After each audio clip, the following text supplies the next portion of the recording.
You have exactly 10 minutes. You can either answer that email or find out if the MC finally slapped the Crown Prince. Now, you can do both. Welcome to Manhwa Novel Recap. Maximum plot, minimum time investment. We're a new channel, and our cinematic journey starts with the no-nonsense action of mist, might, and mayhem, like for efficiency. Subscribe for productivity. Ring the bell because you've automated your entertainment. You're welcome. A silent fury rippled through Chong-ryong.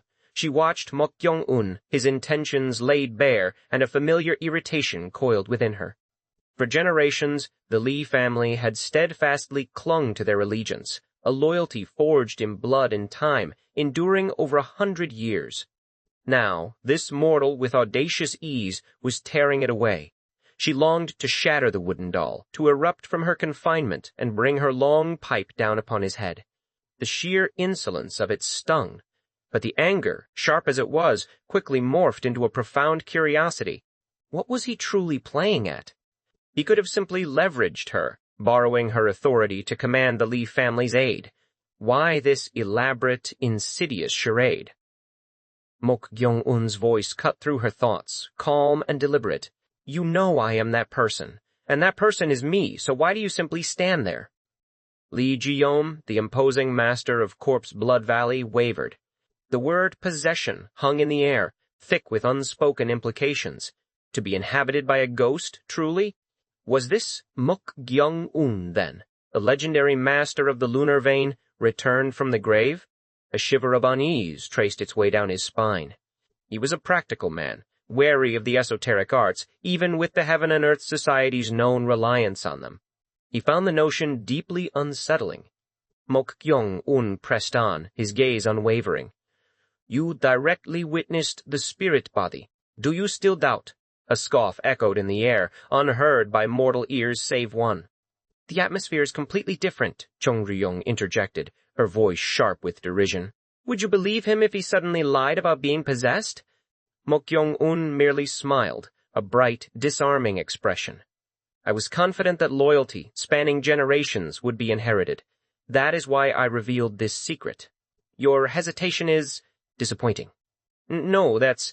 Lee Ji-yom stammered, caught off guard. Then, if I uphold a promise from long ago, will you believe me? Mok Gyeong-un asked, his tone laced with calculated patience. When you say back then? Lee Ji-yom's brow furrowed. The crimson flame sword art. A tremor ran through Lee Ji-yom's eyes. The name resonated deep within his memory, pulling forth the words his grandfather had spoken during his own instruction. The blazing cultivation, an advanced technique, had been a joint endeavor between his ancestor and that person. It was meant to perfectly complement the crimson flame sword art, but tragedy had struck before its completion. Mok Gyeong-un, too, recalled Chong-ryong's lament. She had once made a solemn vow with Lei Hua-mun, the elder Lee, to finish the blazing cultivation together. A promise left unfulfilled in life, it seemed, was now to be realized in death.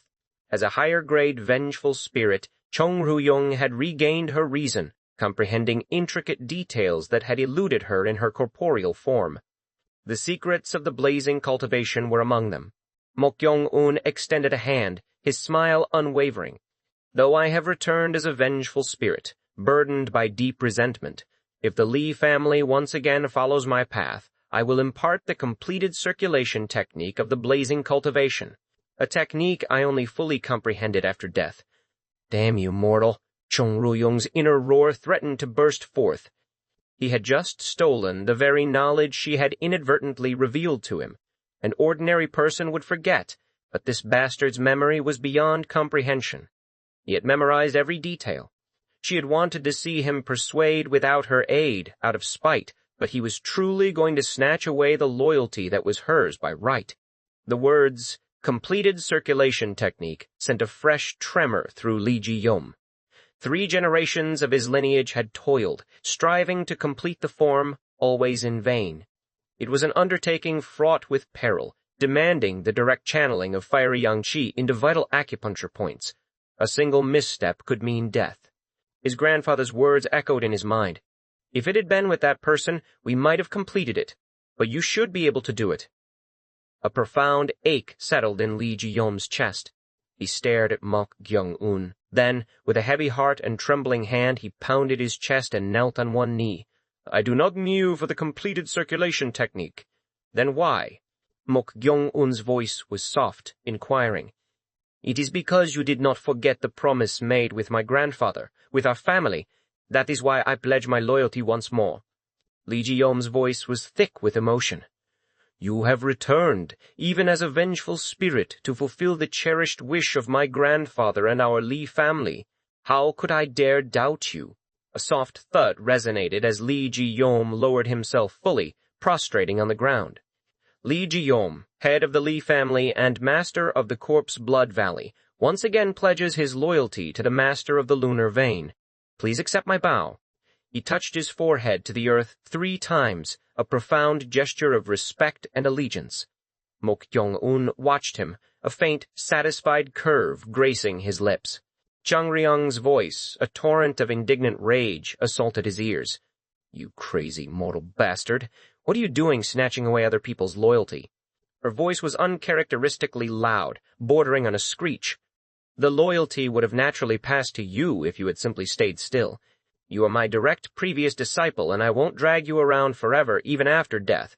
Do you feel refreshed after forcibly taking it?" She was truly furious. This outpouring of anger was new, even for her. He had stolen the loyalty of a faithful retainer who had waited a century for her, separate from her personal grudge. She probably thought him utterly despicable. He understood her feelings, certainly, but his sole purpose in coming here was not to dance to her tune. He sought the ghost sword, hoping to uncover a path to the killer of his grandfather. If Chung Ryung took the lead, rallied her former subordinates, and wielded their power, everything would simply unfold as she desired. He refused to allow that. Her grudge was secondary to his own desperate quest. After all, she was a vengeful spirit who, but for their predestined bond, would have devoured him without a second thought. Despite their now established master-disciple relationship, forged by an absolute bond of fate, Mok Gyeong-un trusted no one fundamentally. He had no intention of ceding the initiative to Chung Ryung. "Is this the circulation technique completed by you, my liege?" Lee Ji-yom's hands trembled as he received the paper bearing Mok Gyeong-un's meticulous script. The aspiration of 3 generations, the very bedrock of his family's existence, lay within his grasp. Excitement, barely contained, bubbled forth. "Ah!" A soft gasp escaped his lips as he devoured the words. How had they never considered this method of chi circulation? It's truly remarkable. I never conceived of directly circulating the fiery young chi from the diaphragm to the young acupoints. But if this works, it seems we can truly control the energy to enter the 9th stage. To devise this so easily devised, my ass, Chung Ryung grumbled, her anger still simmering. I only realized it after death, when my ghost eyes finally opened. An advanced cultivation technique like the blazing cultivation, one that directly manipulated fiery young chi, was inherently dangerous. Its completion demanded countless trials, errors, and often sacrifices. From Lee Ji-yom's perspective, it was a momentous, fateful opportunity. As he continued to read, a subtle frown creased Lee Ji-yom's brow. He carefully raised his gaze to Mok Gyeong-un. "But, my liege, it appears you haven't written the entire technique." "That's right," Mok Gyeong-un confirmed without a hint of surprise. "Pardon? I only wrote half." Lee Ji-yom opened his mouth to ask why, but then, seeing Mok Gyeong-un's knowing smile, he closed it. He began to guess the intention. "Did you do it on purpose?" he asked, his voice low. "That's right. Why did you—" "Even with the completed technique, caution is paramount. I held back because I was concerned you might be too hasty, risking another searing injury." "Ha!" Lee Ji-yom let out a soft breath.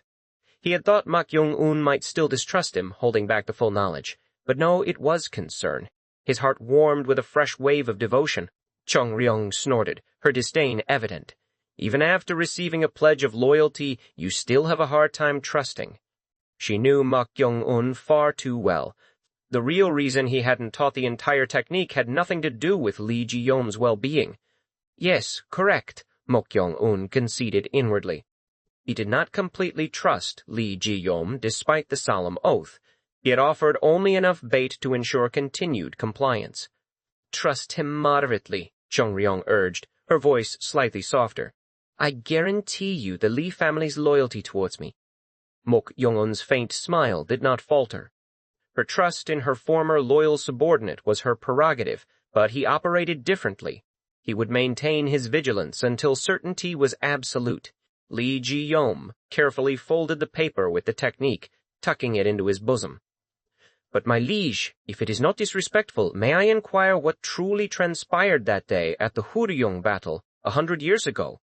The name Huryong battle struck Mok Gyeong-un. He had no knowledge of it. He narrowed his eyes. He certainly hadn't expected the master of Corpse Blood Valley to suddenly delve into Chung Ryong's unknown past. Do your best, Chung Ryong's mocking voice whispered to him. I won't help or interfere with anything related to the Lee family, especially with you, mortal.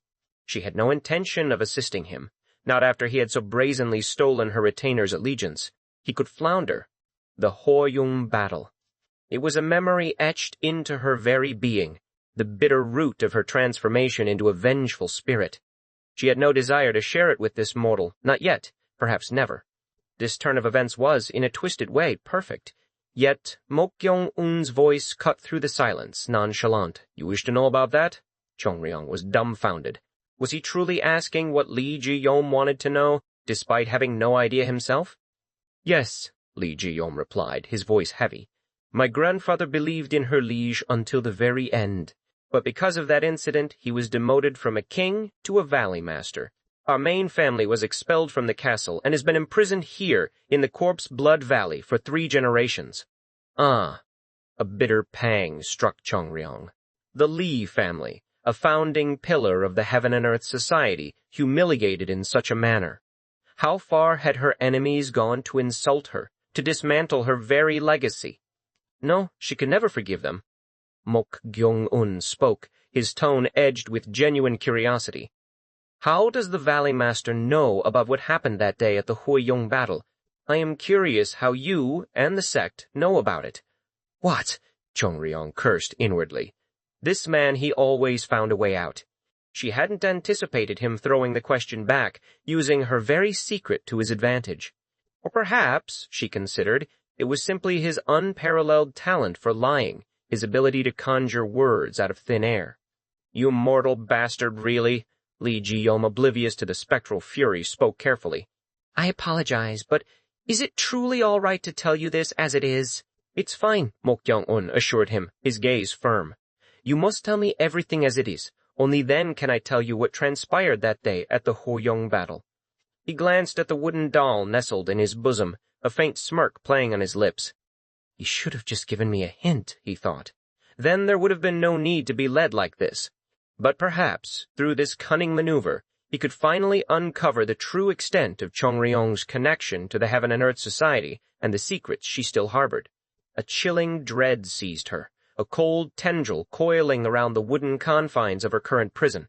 She felt the subtle shift, the deliberate turn of conversation, and the true intent behind the Corpse Blood Valley Master's words. Was this the way he would finally unravel her past? Was this how they would expose her deepest, most guarded secrets? For a fleeting moment, the thought of shattering the wooden doll, of bursting forth from her sealed state and fleeing, consumed her entirely. Such a desperate act felt like her only recourse. Just as the terrifying possibility solidified, the Corpse Blood Valley Master, Lee Ji-yom, spoke, his voice calm yet pregnant with unspoken implication. Since my liege has spoken thus, I will briefly commit a discourtesy. How did the incident of that day, a scream, raw and desperate, tore through her spiritual form, though it remained trapped within the doll? Stop him! She mentally shrieked, the words echoing only in the silent chambers of her own despair. Not like this, not her past, revealed in such a cold, calculated manner. Yet, Mok Gyeong-un remained impassive, his gaze unwavering. He had no intention of halting the inquiry. A quiet resolve had settled within him, a grim determination. If some aspect of her history, like the tragic fate of the Lee family, presented itself, he would uncover the truth regardless. He needed to understand what had forged such a powerful, vengeful spirit. What agony had she endured? A sudden, jarring sensation rippled through the air. Lee Ji-yom and Mok Gyeong-un, with unnerving synchronicity, snapped their heads towards the building's exterior. Their shared focus, their sudden stillness, was palpable even to her. She, sealed within the wooden doll, remained blind to such external energies. Why were they reacting like this? The sudden shift in their attention was utterly baffling. Lee Ji-om had already moved, his steps swift and silent towards the window. With a soft clack, he pushed open the paper-covered pane. The lodging's quiet courtyard stretched out before him, bathed in the muted light of late afternoon. Red-belted warriors stood guard, their postures rigid and alert. Nothing seemed amiss. Lee Ji-om tilted his head, a faint frown creasing his brow. He had been certain, absolutely convinced, that something had pierced his heightened senses just moments before. But it had vanished without a trace, as if swallowed by the very air. What was that? The energy he had briefly perceived had been profoundly ominous, far too unsettling to simply dismiss. Now, with its sudden disappearance, blindly searching for its source would be futile. As he wrestled with this silent enigma, Mok Gyeong-un's voice cut through the stillness. "Valley Master."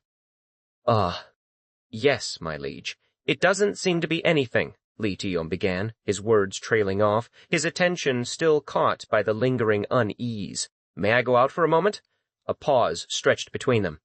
"Pardon?" Lee Ji-om's brow furrowed further, his expression betraying a deep reluctance. Mok Gyeong-un's abrupt request to leave had clearly put him in a difficult position. Within the wooden doll, a wave of profound relief washed over Chung-ryung. Whatever the cause of this peculiar interruption, it had served its purpose. The suffocating focus on her past had, for now, been diverted. A quarter of an hour earlier, on a rugged mountain hill approximately a li from the lodging, a grim procession unfolded. 10 red-belted warriors moved with practiced efficiency, escorting 4 captured spies. Their energy cores had been brutally shattered, their bodies bound and rendered helpless.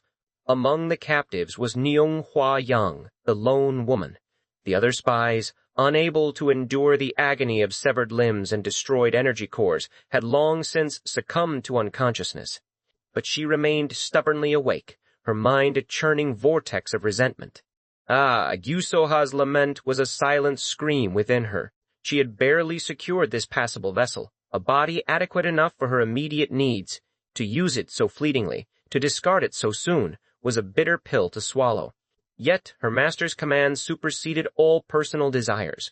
When the time was right, she trusted her master would provide her with a more fitting form. And if that happened, would she finally see that person again? Her younger brother, the one who had driven his own flesh and blood to her agonizing demise. She had clung to the precipice of solitude, sustained only by the scorching inferno of her hatred for him.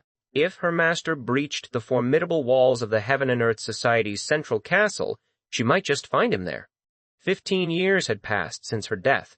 He could not possibly have perished in such a short span of time. You damn bastard. If only you die, everything will be resolved. You, acting all superior every time, pitying me as if you had everything. I'm not.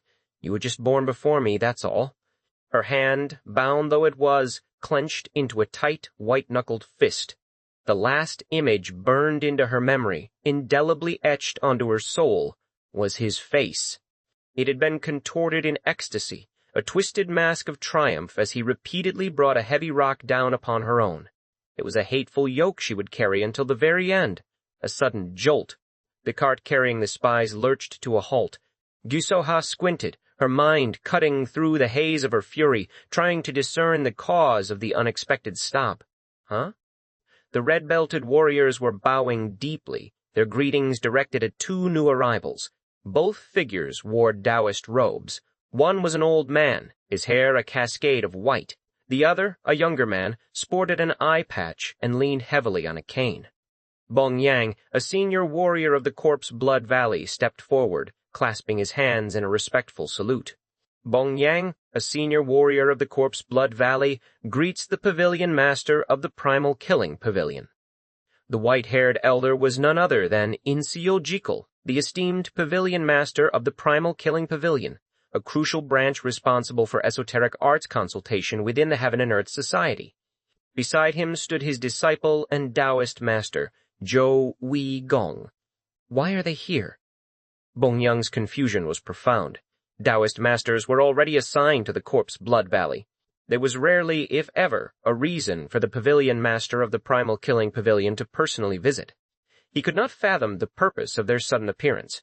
In Seo Ok's voice, calm yet authoritative, broke the silence. Were there any unusual incidents during the checkpoints? Bong Yang's brow furrowed almost imperceptibly. While he operated under the society leader's direct orders, matters pertaining to the checkpoints were ultimately the domain of the Corpse Blood Valley Master and his subordinates. He felt no obligation to report to the Primal Killing Pavilion. Was this old fart trying to stir up more trouble? He was already burdened with the arduous task of categorizing and moving corpses, all due to the Primal Killing Pavilion's peculiar demands. The thought of adding more complications was distinctly unappealing. Perhaps his irritation showed on his face. Hey, do you take the Primal Killing Pavilion lightly? The Pavilion Master is asking, so why aren't you answering? Zhou Weigong snapped, his tone sharp. Bong Yang, flustered, quickly offered a reply. No, that's not it. How could that be? There were no major problems in conducting the checkpoints. Zhou Weigong clicked his tongue, a clear sign of his displeasure. Warriors from the main castle generally showed deference to the Primal Killing Pavilion, which enjoyed the society leader's favor. But the Corpse Blood Valley warriors were different. Was it, perhaps, because their own master bordered on insubordination, as the Blade King had once suggested? Tisk tisk. Does the Pavilion Master coming all the way here seem like nothing special happened? What do you mean by that? The cliff, with a swift gesture, In Seoak extended his hand, silencing Zhou Weigong mid-sentence. His disciple, unable to defy his master, closed his mouth and stepped back. In Seoak's expression had grown serious, almost grim. Don't ignore my words. Something unusual is happening. If there's even the slightest suspicious or strange incident, speak of it. Otherwise, I'll have no choice but to report to the society leader and halt the checkpoints of the Corpse Blood Valley this time. Pardon? Bong Yang's perplexity deepened. Why would the Pavilion Master threaten to halt checkpoints that were proceeding as planned? What on earth could have prompted such a drastic declaration? Just what had occurred to make the Pavilion Master of the Primal Killing. Pavilion personally delivers such a veiled threat. Was there really nothing unusual? Inseook repeated, his gaze unwavering. Bong Yang, caught off guard, stammered a hurried response. There was nothing that could be a problem. The Taoist master in the cave also said it was fine that the monster making pig squealing sounds died during the previous checkpoint. Wait. Yes? What do you mean by that? Inseook's eyes narrowed, his posture stiffening. Bong Yang carefully repeated his words. The monster making pig squealing sounds died. Galjeo? Galjeo died? A monster had a name? Bong Yang wasn't sure, but it clearly referred to the wolf-like beast that made the strange porcine noises. He nodded. Yes. It seems to have died during the second checkpoint. What do you mean? Inseoko's bewilderment was plain. He knew the intricate workings of the checkpoints, especially those involving the thing in the cave and the spirit god parasitic poison art. Furthermore, the Primal Killing Pavilion itself manufactured the flags used in the second checkpoint. The core principle of that checkpoint was to escape the monster, not to confront it. No one was supposed to be able to catch it. That can't be. One of the trainees killed it. What? You're saying one of the trainees killed Galjeo? Inseo's surprise was unmasked. Even ordinary wolves were formidable, requiring weapons or martial arts to subdue. But for a boy, aged between 16 and 19, to kill a phantom wolf with bare hands, it seemed utterly impossible. Is that true? Inseok found it difficult to accept. Zhou Weigong, sharing his master's disbelief, echoed the question. Bong Yang sighed, a sound of exasperation. Sigh. It's true. We couldn't believe the report at first either, but that kid tore apart the monster's mouth and killed it. If you truly can't believe it, the monster's corpse should still be in the cave. What? Tore apart its mouth? Zhou Weigong blurted, aghast. No! Can't you just go and see for yourself? Bong Yang's frustration was evident. There were ranks among phantom wolves. Even the lowest grade, the fierce beast, demanded the prowess of a moon-level Taoist master to contend with. The monstrous beast, a rank higher, was far more formidable, beyond the capabilities of an ordinary human. Zhou Uigong stared in disbelief. Inseo Chu, cutting through his disciple's astonishment, asked, "Is the trainee safe, at least?" "He's safe. In fact, he was less injured than the other trainees." "My word!" An exclamation escaped. Inseok's lips. What kind of individual possessed such raw power to achieve such a feat with bare hands? From the perspective of a Taoist master, such a talent was undeniably captivating. He leaned forward slightly. "May I ask for the name of that trainee?" "It's a kid named Mok Gyeong-un, master." As the name escaped Bong Yang's lips, Zhou Uigong cried out, his voice laced with an almost frantic excitement. He had called out to his master instinctively, a surge of profound surprise overwhelming him. Realizing his momentary lapse, Zhou Uigong suppressed his excitement and spoke again, more composedly. "It's that child." "That child?" Inseo prompted, his curiosity piqued. "Didn't I tell you? The child I accepted as a disciple was sent to the Corpse Blood Valley by the society leader's order, so please inform him." Inseo Oke frowned, a new layer of surprise washing over his features. The child his disciple had taken under his wing had killed the monster? This was truly astonishing. "When did you accept that child as a disciple?" "It hasn't even been half a month since I accepted him." "What?" Inseok's eyes widened, his gaze fixed on his disciple. A mere half-month of esoteric teachings, and the boy had single-handedly subdued the monster Gal Jeol, and sent to the Corpse Blood Valley, he certainly wouldn't have had access to talismans or advanced magic tools, would he? Zhou Uigong leaned closer, lowering his voice. Just in case, the disciple gave him a ring with incantations inscribed on it, but even so, isn't it remarkable that he did this alone with his own strength? Inseo-ok stared intently at his disciple. He knew better than anyone the nature of a ring inscribed with incantations. He had personally taught the method of its creation.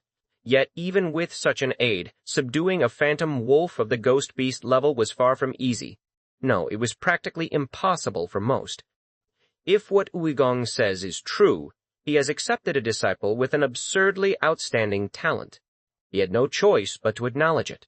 He understood now why Zhou Uigong had been so insistent on informing the society leader.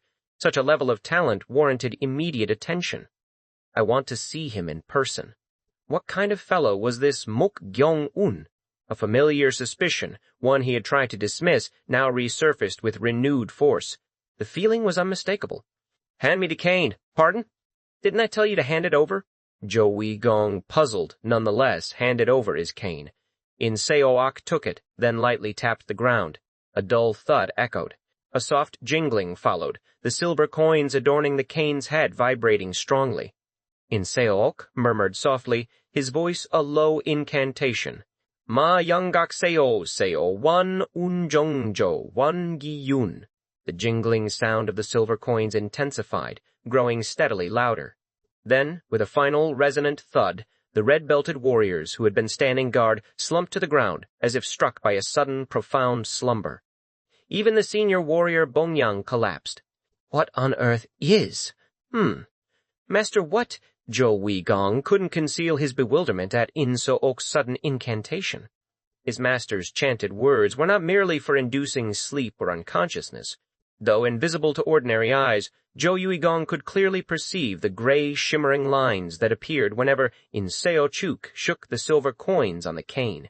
The gray lines expanded, forming a shimmering, semicircular curtain that enveloped an area of approximately 15 jang, spell power barrier. It was a barrier created by a Taoist master's spell power, a formidable construct. Only those whose spell power had reached the sun level or higher could manifest it. It was a barrier of comparable power to the ghost realm created by high-grade vengeful spirits. But why had his master, Inseo-ok, suddenly deployed such a powerful barrier? Suddenly, a series of chains, forged from pure spiritual energy, erupted from the cart carrying the spies. They lashed out, striking like venomous serpents, directly at Inseo-ok. "Master, don't interfere!" Inseo shook his head, his gaze steady, and lightly swung his cane. The spiritual chains, twisting violently in midair, crashed harmlessly to the ground. This is... Zhou Uigong immediately understood. These were chains of spiritual power. He looked towards the cart, his eyes widening. Ugh! There he saw the spy girl, Nyung Hwa Young, her body writhing in agony, black blood vessels bulging beneath her skin. She was the one who had been possessed. Watching the suffering girl, In Seo-oke, the pavilion master of the primal killing pavilion, allowed a chilling, knowing smile to touch his lips. He spoke, his voice imbued with a dark satisfaction. So this is where my goo poison was. The ancient Taoist arts, though vast and revered, held whispers of a darker, forbidden lineage. Among these lost secrets, the spirit god parasitic poisoning technique stood as a testament to unspeakable power, a remnant from the long-extinct Mozen sect that had once championed the very foundations of modern magic. Its notoriety stemmed from the brutal sacrifices required, a truth that set it apart from conventional mystical practices. In the secluded valleys of the primal killing pavilion, a place far removed from prying eyes, the pavilion master in Seoak, a man whose life had spanned 6 decades, stumbled upon this very technique. He was a diviner, one who sought the zenith of magical prowess, and the discovery of a hidden cave filled with such profound, albeit dark, knowledge was nothing short of a divine blessing in his eyes. His initial elation, however, quickly soured. The overwhelming majority of the texts described rituals that demanded living beings as tribute. This was a line even his ambitious nature hesitated to cross, at least within the conventional framework of the 64 diviner sects, the world of the forbidden. Until then, a barren land, now beckoned with untold potential. Letting such power slip away, merely due to ethical constraints, was anathema to a diviner of Inseodok's ambition. He saw only one path forward. With a resolute heart, he severed his ties with the traditional sects, casting aside their restrictive rules, and sought refuge in the Heaven and Earth Society. He believed only within their less scrupulous ranks could his true aspirations find their ultimate fulfillment. A sharp, grating screech tore through the stillness of the shadowed woods. Inside the confines of a dilapidated cart, the possessed body of Agent Nunhua Young convulsed violently. Ju Soha, the spirit tethered to the young woman's flesh, writhed in agony. The spiritual pressure emanating from the old man with the staff, in Seoake, was a crushing weight, making it nearly impossible to maintain her hold. A desperate thought flashed through her mind. The timing was atrocious. The dense undergrowth provided scant relief from the midday sun, its potent yang energy steadily eroding her spectral strength. Even for a spirit of her considerable rank, the daylight was a weakening curse. Black veins pulsed sickeningly beneath Nung Hua Yang's skin, a clear sign of the possession's unraveling. Escape became Yusoha's singular imperative. The 2 humans before her were unlike any she had encountered. The old man especially was a monstrous presence, his spiritual force a palpable wave of oppressive energy. With a jolt of desperate strength, Yusoha lunged from the cart, her form a blurred shadow as she leaped backward. Yet, the host body itself became an immediate liability. Both legs were crippled, its vital energy center, the Dain-Jean, utterly destroyed. A guttural curse escaped her lips. In a stronger state, perhaps at night, she might have mended these injuries, but now it was impossible. A split second of agonizing deliberation. This body was a hindrance, a chain binding her to defeat. She made the difficult choice to abandon it. With a soft thud, Nunhua Yang's lifeless form collapsed to the ground. Released, Gyu Soha ascended, her spectral essence reaching for the open sky. But then, an invisible barrier materialized. A vast, shimmering gray membrane, extending 15 paces in every direction, sealed off the sky. Her ethereal form recoiled. A ghost's domain, a feat reserved for the highest-ranking spirits, now stood before her, seemingly conjured by a mere human. The spiritual pressure it exuded was truly absurd. Trapped within the confines of that accursed cliff for so long, she had been ignorant of such monsters. This was an opponent she could not hope to overcome, not even under the veil of night. A frustrated hiss escaped her. Standing idle was not an option. With a swift motion, Gyu Soha extended her hand towards the heavens. From the parched earth, countless iron chains erupted, coiling and converging into a single point, a desperate spear aimed at the impenetrable barrier above. She concentrated her power, pouring all her will into shattering the membrane, into finding freedom. Ho ho ho. Who said I'm letting you go?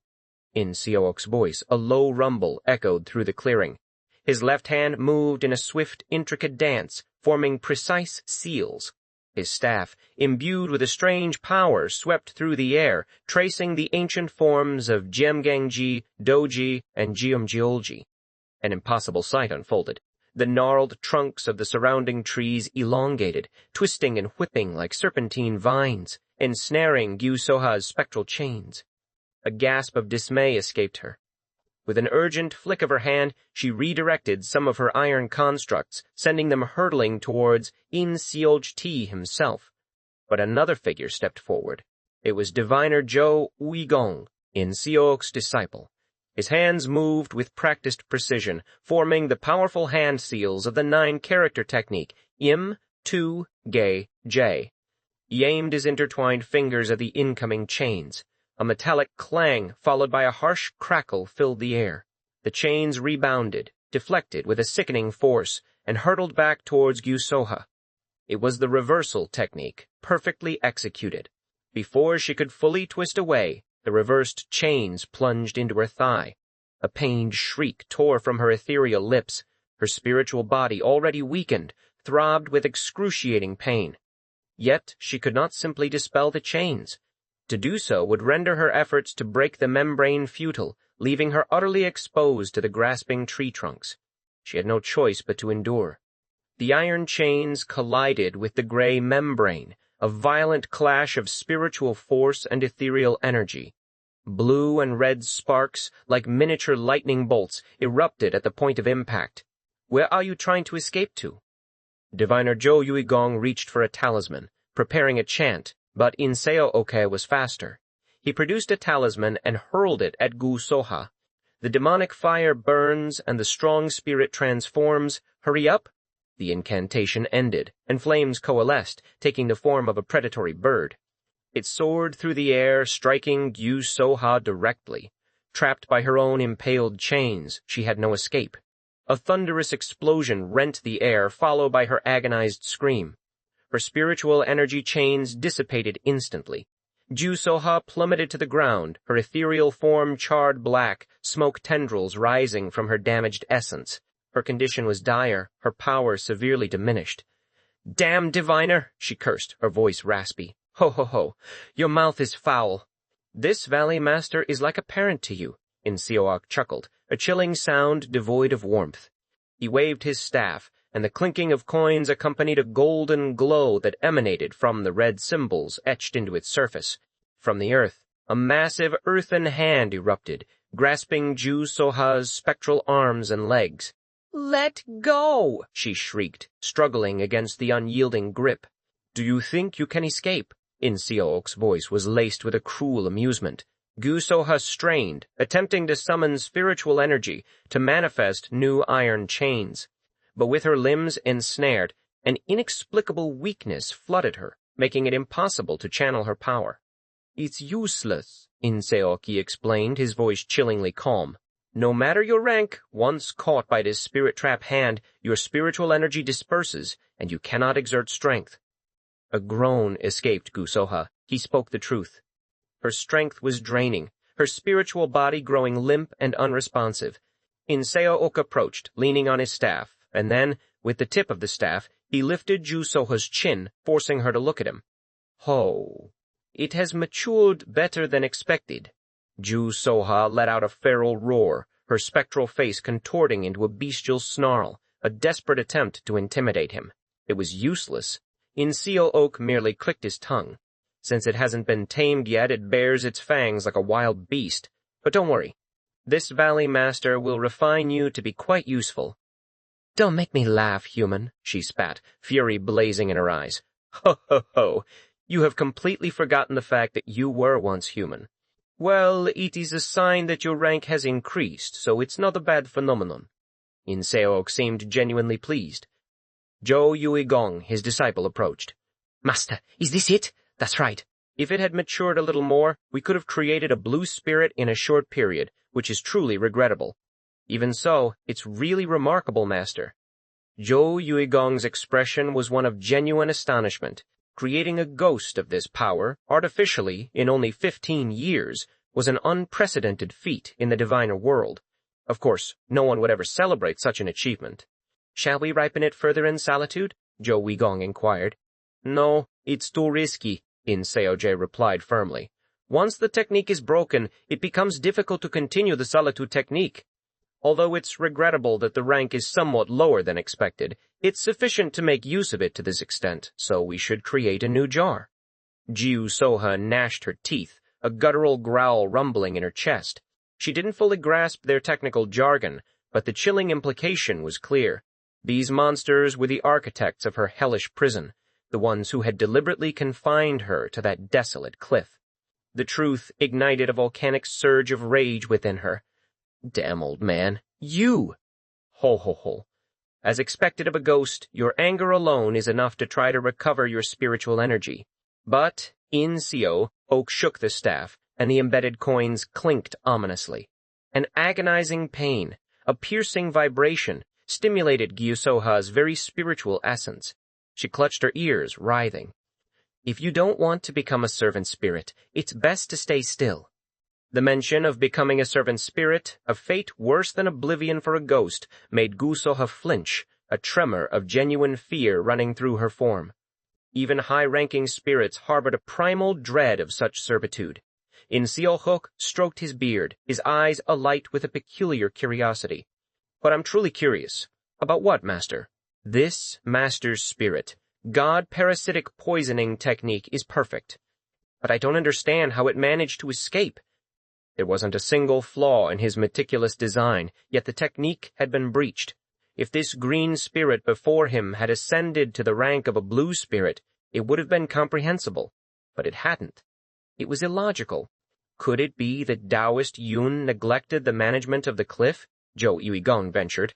That's impossible. This Valley Master also periodically checked on it. In Seosok's voice was firm, dismissing the idea. Zhou Weigong scratched his head, looking embarrassed. In Seook shook his head again, producing another talisman from his robes. "Well, it doesn't matter either way. If it wasn't due to negligence, we can investigate and find out gradually." He brought the talisman to Gyusoha's forehead. An ominous dread washed over her, and she instinctively tried to twist her head away. "I told you it's useless." In Seo forcibly pressed the talisman onto her forehead. Red ink on the parchment spelled out a single, chilling phrase. Fated connection. In Seo Oka turned to his disciple, a lecturing tone entering his voice. "Watch carefully. I will show you how to turn a ghost born from the spirit god parasitic poisoning technique into a servant spirit." A flicker of anticipation crossed In Seog's face. Under normal circumstances, binding a ghost as a servant spirit was almost impossible. But this technique, inextricably linked to the spirit god parasitic poisoning technique, promised to transcend all existing magical systems, making the impossible a tangible reality. "Servant spirit creation technique," he intoned. His voice deepened, and he began to chant the ancient spell, "The heaven and earth, yin and yang, bless this day, the divine and wondrous spirit, obey my command, gather the water and soil, fulfill my wish. On this day I enter the tomb, communicate with the spirit, receive my wish, depart from evil, return to good, the spirit faces upward, hurry up." As the final words echoed, the talisman burst into vibrant blue flames. The fire quickly subsided, leaving behind only faint, glowing ashes that scattered over Gyusoha's entire form. A triumphant smile played on the corners of In Seok's mouth. This was the culmination of his grand design, the moment he had meticulously orchestrated. If a high-ranking ghost could be harnessed as a servant spirit, then perhaps even that, the calamity itself, could be brought under his command. He spoke to the green spirit, his voice imbued with the authority he expected her to now acknowledge. "Who is this master?" He awaited the word master to fall from her lips. Instead, a defiant, unexpected response shattered the quiet expectation. "Shitty old man." In Seog's face contorted into a terrifying frown. "What?" She should have bent to his will, a loyal servant spirit. Was it her high rank, her powerful self-awareness, resisting his command? "Call this master your lord," he commanded, his voice growing sharp. "Get lost!" Inseok's eyes narrowed to slits. Something was terribly wrong. The technique was flawless, he was certain. Why was she not serving him? His voice, now laced with fury, boomed through the clearing. This master is your lord. Obey this master's command at once. Who says you're my lord? Fucking old man. If you want to act like a master, bark like a dog in front of me. You bastard! In rage, Inseok struck Gu-soha's head with his staff. The staff, engraved with incantations, connected with a sharp thwack, and Gu-soha screamed in agony. This master is your lord, Inseok began again, but then a new voice cut through the air. Old man, why are you beating someone else's dog like that? Inseok paused, his brow furrowed, and turned towards the unexpected interruption. An exceptionally handsome boy stood there, his presence somehow unnoticed until this very moment. It was Mok Gyeong-un. I am its owner. At these words, the green spirit Gu-soha's face lit up with an incandescent joy. Master! The word hung in the air, echoing the profound, terrifying distortion of Inseok's expression. His face twisted into a mask of pure, unadulterated fury. A profound stillness settled upon the cavern, heavy with the stench of spiritual decay and the lingering echoes of tormented phantoms. Inseok, the venerable pavilion master of primal killing, stood utterly dumbfounded.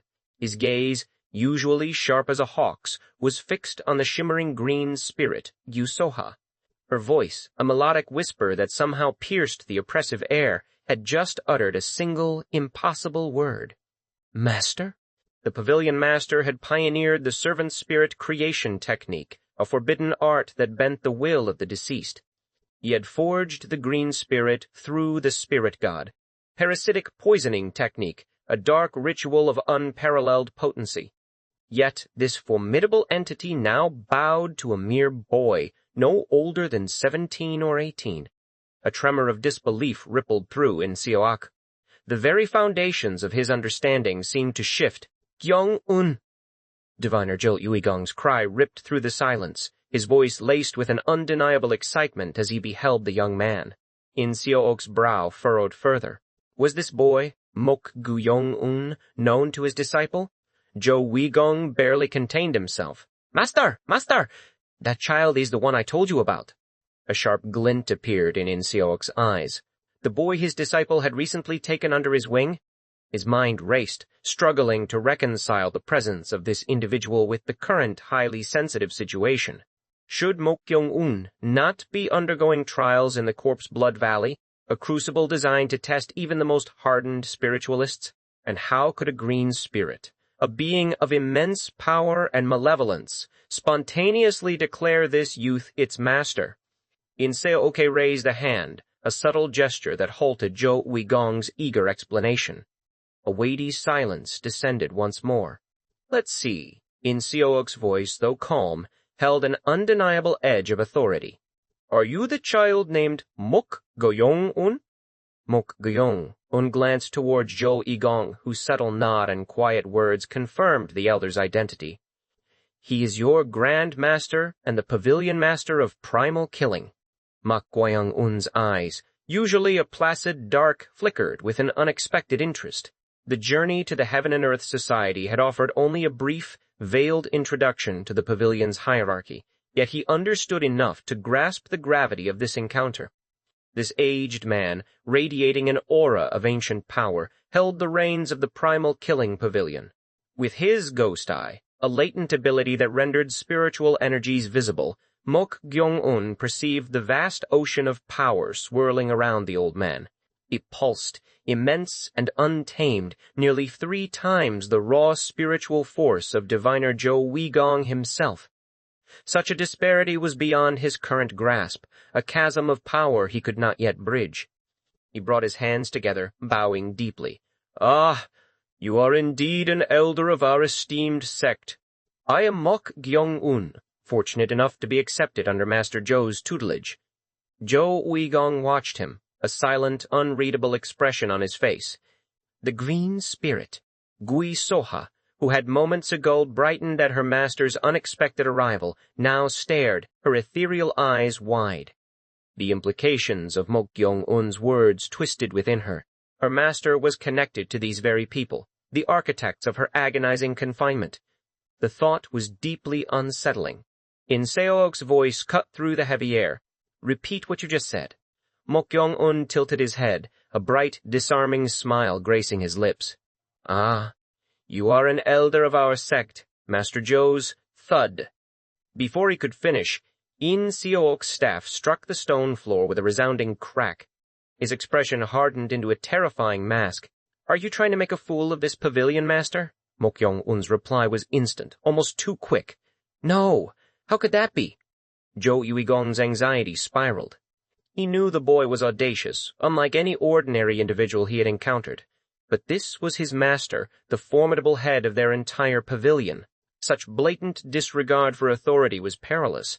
Apologize to pavilion master at once. Jo Uigong's voice was sharp, urgent. Mok Gyeong-un dutifully lowered his head, hands still clasped together. "I apologize to the pavilion master." The words were spoken without inflection, devoid of genuine remorse, yet perfectly polite. Jo Uigong could say nothing more. He risked a glance at In Seok's face. It was grim, unyielding. A wave of despair washed over Jo Uigong. He had hoped, for a fleeting moment, that his master's initial, seemingly favorable reaction might pave a path for Mok Gyeong-un's escape from the grueling trials of Corpse Blood Valley. Now, that hope had evaporated. In Seok snorted, his gaze piercing. "Did you say you were the master of this ghost?" Jo Uigong frowned, looking at Mok Gyeong-un. He remembered the boy's earlier casual claim, "I am its owner." What had he meant by that? Mok Gyeong-un slowly raised his head, his face impassive. "Yes? Is there a problem with that?" Jo Uigong's jaw tightened. He hadn't denied it. He had affirmed it. Had this insolent boy truly bent the will of a green spirit, a being forged in the desolate depths of solitude where ghosts devoured one another? A chilling realization dawned. How was this even remotely possible? Mok Gyeong-un had been sequestered in the Corpse Blood Valley. How could he have orchestrated such a feat? A sudden memory surfaced. This boy possessed a yellow spirit as a servant, a fact he had attributed to sheer luck, claiming it was an accident. But a green spirit? That defied all reason, all known magical principles. Even his master, In Seok himself, had resorted to the forbidden secret arts of the long-extinct Mozan sect in his own attempts to subjugate spirits of such caliber. "Is that really?" Jo Uigong began, but In Seok's voice cut him off. "Commend it once." "What do you mean?" Jo Uigong asked, confused. "Anything is fine." In Seok sought direct confirmation. The simplest, most undeniable proof of a servant spirit's bond was for the master to issue a command. Mok Gyeong-un gave a casual shrug. "Soha, get up and come over here." "Yes, master." The green spirit, Ju Soha, rose instantly, a faint shimmer of green light accompanying her movement. She drifted obediently towards Mok Gyeong-un. Jo Uigong swallowed, a dry click in his throat. It was true. A yellow spirit was remarkable enough, but a green spirit? These were entities even skilled diviners struggled to merely control, let alone subjugate. "How in the world did you do it?" Jo Uigong's voice was a ragged whisper of disbelief. Mok Gyeong-un's expression was unreadable. "Do what? Are you pretending not to know now? You should have been undergoing the trials at Corpse Blood Valley. How could you make that ghost, which was undergoing solitude, your servant spirit?" Mok Gyeong-un merely shrugged again, a gesture of almost dismissive indifference. "Who knows? As I told you last time, I never really intended to do anything." Jo Uigong's eyes narrowed. That same evasive answer. He had dismissed it as a fortunate coincidence before, but now it felt like a deliberate obfuscation. "Oh my," Jo Uigong murmured, a dangerous edge in his tone. "You're trying to make a fool of this master now, aren't you? And let's see if he still won't answer even like this." "Pack! Pack!" Jo Uigong's hands moved, forming intricate seals with practiced ease. A low incantation began to ripple from his lips. The wheel turns and the stone breaks. All returns to the mirror, the meaningless child. Mok Gyeong-un's gaze fixed on Jo Uigong's focal point, the iron shackle encircling his own wrist. A chilling realization dawned. This shackle, which Zhou Yuigong had presented as a simple oath of fealty, a restriction preventing him from harming his master, held a deeper, more sinister purpose. It was a tool of control. "Pak! Hurry up!" Zhou Yuigong's final word, sharp and commanding, resonated with the force of law itself. Mok Gyeong-un understood. It was an order, a decree to be instantly obeyed. The restriction was absolute control. He felt Zhou Yuigong's gaze shift from the bracelet to his face. Without a flicker of emotion, Mok Gyeong-un's features slackened, his eyes glazing over, mimicking the vacant stare of one whose will had been utterly subjugated. A faint, self-satisfied smile touched the corners of Zhou Yuigong's mouth. "From now on, you must answer my questions accurately." "Yes." Mok Gyeong-un's voice was a listless murmur, devoid of energy. In Seo, okay, observing the scene, nodded slowly, his gaze lingering on the iron shackle. "It's an iron shackle with an incantation." "Yes, master," Zhou Yuigong replied, a note of pride in his tone. "As you can see, he has just become a disciple and is not yet controlled like a young colt, so I put it on him to tame him." In Seo snorted, a dry, dismissive sound. Among all his disciples, Zhou Yuigong was undoubtedly the most cunning, the one who mirrored his own calculating nature most closely. The incantation shackle, he knew, was a subtle and insidious mechanism to force one's will through self-imposed restraint, secured by an oath. Zhou Yuigong had chosen his methods well. "If you have any questions, please ask," Zhou Yuigong prompted, gesturing towards the seemingly compliant Mok Gyeong-un. Now, any truth could be extracted. Step. In Seok approached Mok Gyeong-un. "Master?" Zhou Yuigong questioned, a hint of trepidation in his voice. "One must always verify if it's properly set." Without warning, In Seok swung the heavy head of his staff. Thwack! It struck Mok Gyeong-un squarely across the face, snapping his head violently to the side. Though he possessed considerable martial skill, without active energy circulation, the blow would inflict pain. He should have reacted, flinched, done something. Yet, Mok Gyeong-un's expression remained utterly blank, devoid of any indication of discomfort or pain. This stoicism, even after such a forceful strike, suggested the incantation had indeed taken hold. Still, In Seo-oka remained cautious. Thwack! He struck the opposite side of Mok Gyeong-un's face with equal force. Not content, he then kicked Mok Gyeong-un's abdomen with his foot, sending the boy sprawling to the ground. Thud. "Master, there's no need to go that far," Zhou Yuigong began, his voice laced with discomfort. "Wait! Pak!" In Seok climbed onto Mok Gyeong-un's chest, placing a heavy foot directly on his neck. Kick! Blood vessels bulged on Mok Gyeong-un's face as his windpipe was pressed, his features turning a deep crimson. But still, no flicker of resistance, no gasp of pain. He remained still, unnervingly so. Gasp! After a prolonged, penetrating stare, In Seok finally nodded, as if convinced. He stepped down from Mok Gyeong-un's chest. "Now, ask the boy if he had entered the cliff valley," In Seochi instructed Zhou Yuigong. "Understood. Gyeong-un, get up!" Swish! Mok Gyeong-un rose silently, his face still bearing the dazed, vacant expression, his wounds stark against his pale skin. Zhou Yuigong clicked his tongue inwardly. His master's caution bordered on cruelty, leaving no mercy in his actions. He consoled himself with the thought that Mok Gyeong-un would remember none of this once he awakened. Such was the power of the incantation shackle. Zhou Yuigong turned to Mok Gyeong-un. "Did you enter the cliff valley where the solitude technique was being performed?"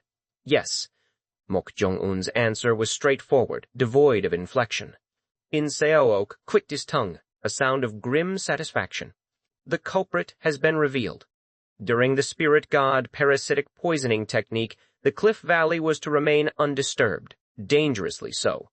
In Seok frowned, his gaze still fixed on Mok Gyeong-un. The true enigma remained. How had he survived? The cliff valley, where ghosts lost their very sense of self and devoured one another, was a living hell. Yet, this youth who had barely begun his studies in magic not only endured but also managed to subjugate a green spirit? "Ask him how it happened," In Seoka commanded. "Yes." Tell us in detail what happened in there. What dark secrets lay hidden within that accursed valley? Both men leaned forward, their attention entirely focused on Mok Gyeong-un, the society leader, a sudden sharp intake of breath. Their expressions stiffened. Society leader? Could he possibly be referring to the supreme head of the Heaven and Earth Society? The society leader, Mok Gyeong-un's voice trailed off, a barely audible whisper. Jo Uigong's patience snapped. What did the society leader do? Speak properly and loudly. The sect society leader, Mok Gyeong-un, muttered again, his voice still fading, still hinting at the forbidden name. In So-ok's own impatience flared. The society leader was the paramount authority. He strode forward, grabbing Mok Gyeong-un's hair, pulling him close until the boy's ear was inches from his own. Tell him to say it properly again, in So-ok, commanded Jo Uigong, his voice a low growl. Mok Gyeong-un, speak properly. Mok Gyeong-un opened his mouth once more. The society leader, yes. What about the society leader? In So-ok urged, his grip tightening. Is there any reason for him to come? Squelch! Ugh! In So-ok's eyes, already wide with anticipation, stretched impossibly wider, as if they would tear from their sockets. Mok Gyeong-un's hand, impossibly fast, impossibly strong, had pierced clean through his chest. What on earth was happening? This boy, this compliant, controlled puppet, was bound by the incantation shackle. In So-ok's rapidly dilating pupils, the reflection of Mok Gyeong-un's face was no longer vacant or dazed. A grim, predatory smile twisted his lips. The air crackled with a betrayal no one had foreseen. A searing pain erupted in Pavilion Master. In So-ok's chest, his eyes, wide with disbelief, stared down at the hand that had violated his flesh. It belonged to Mok Gyeong-un.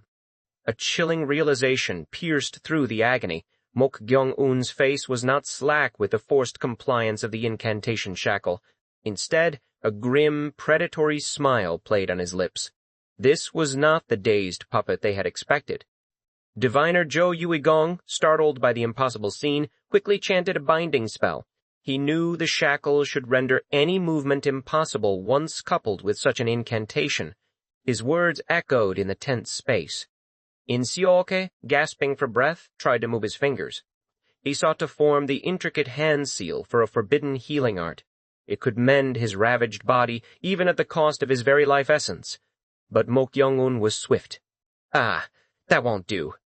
A sickening crunch filled the air.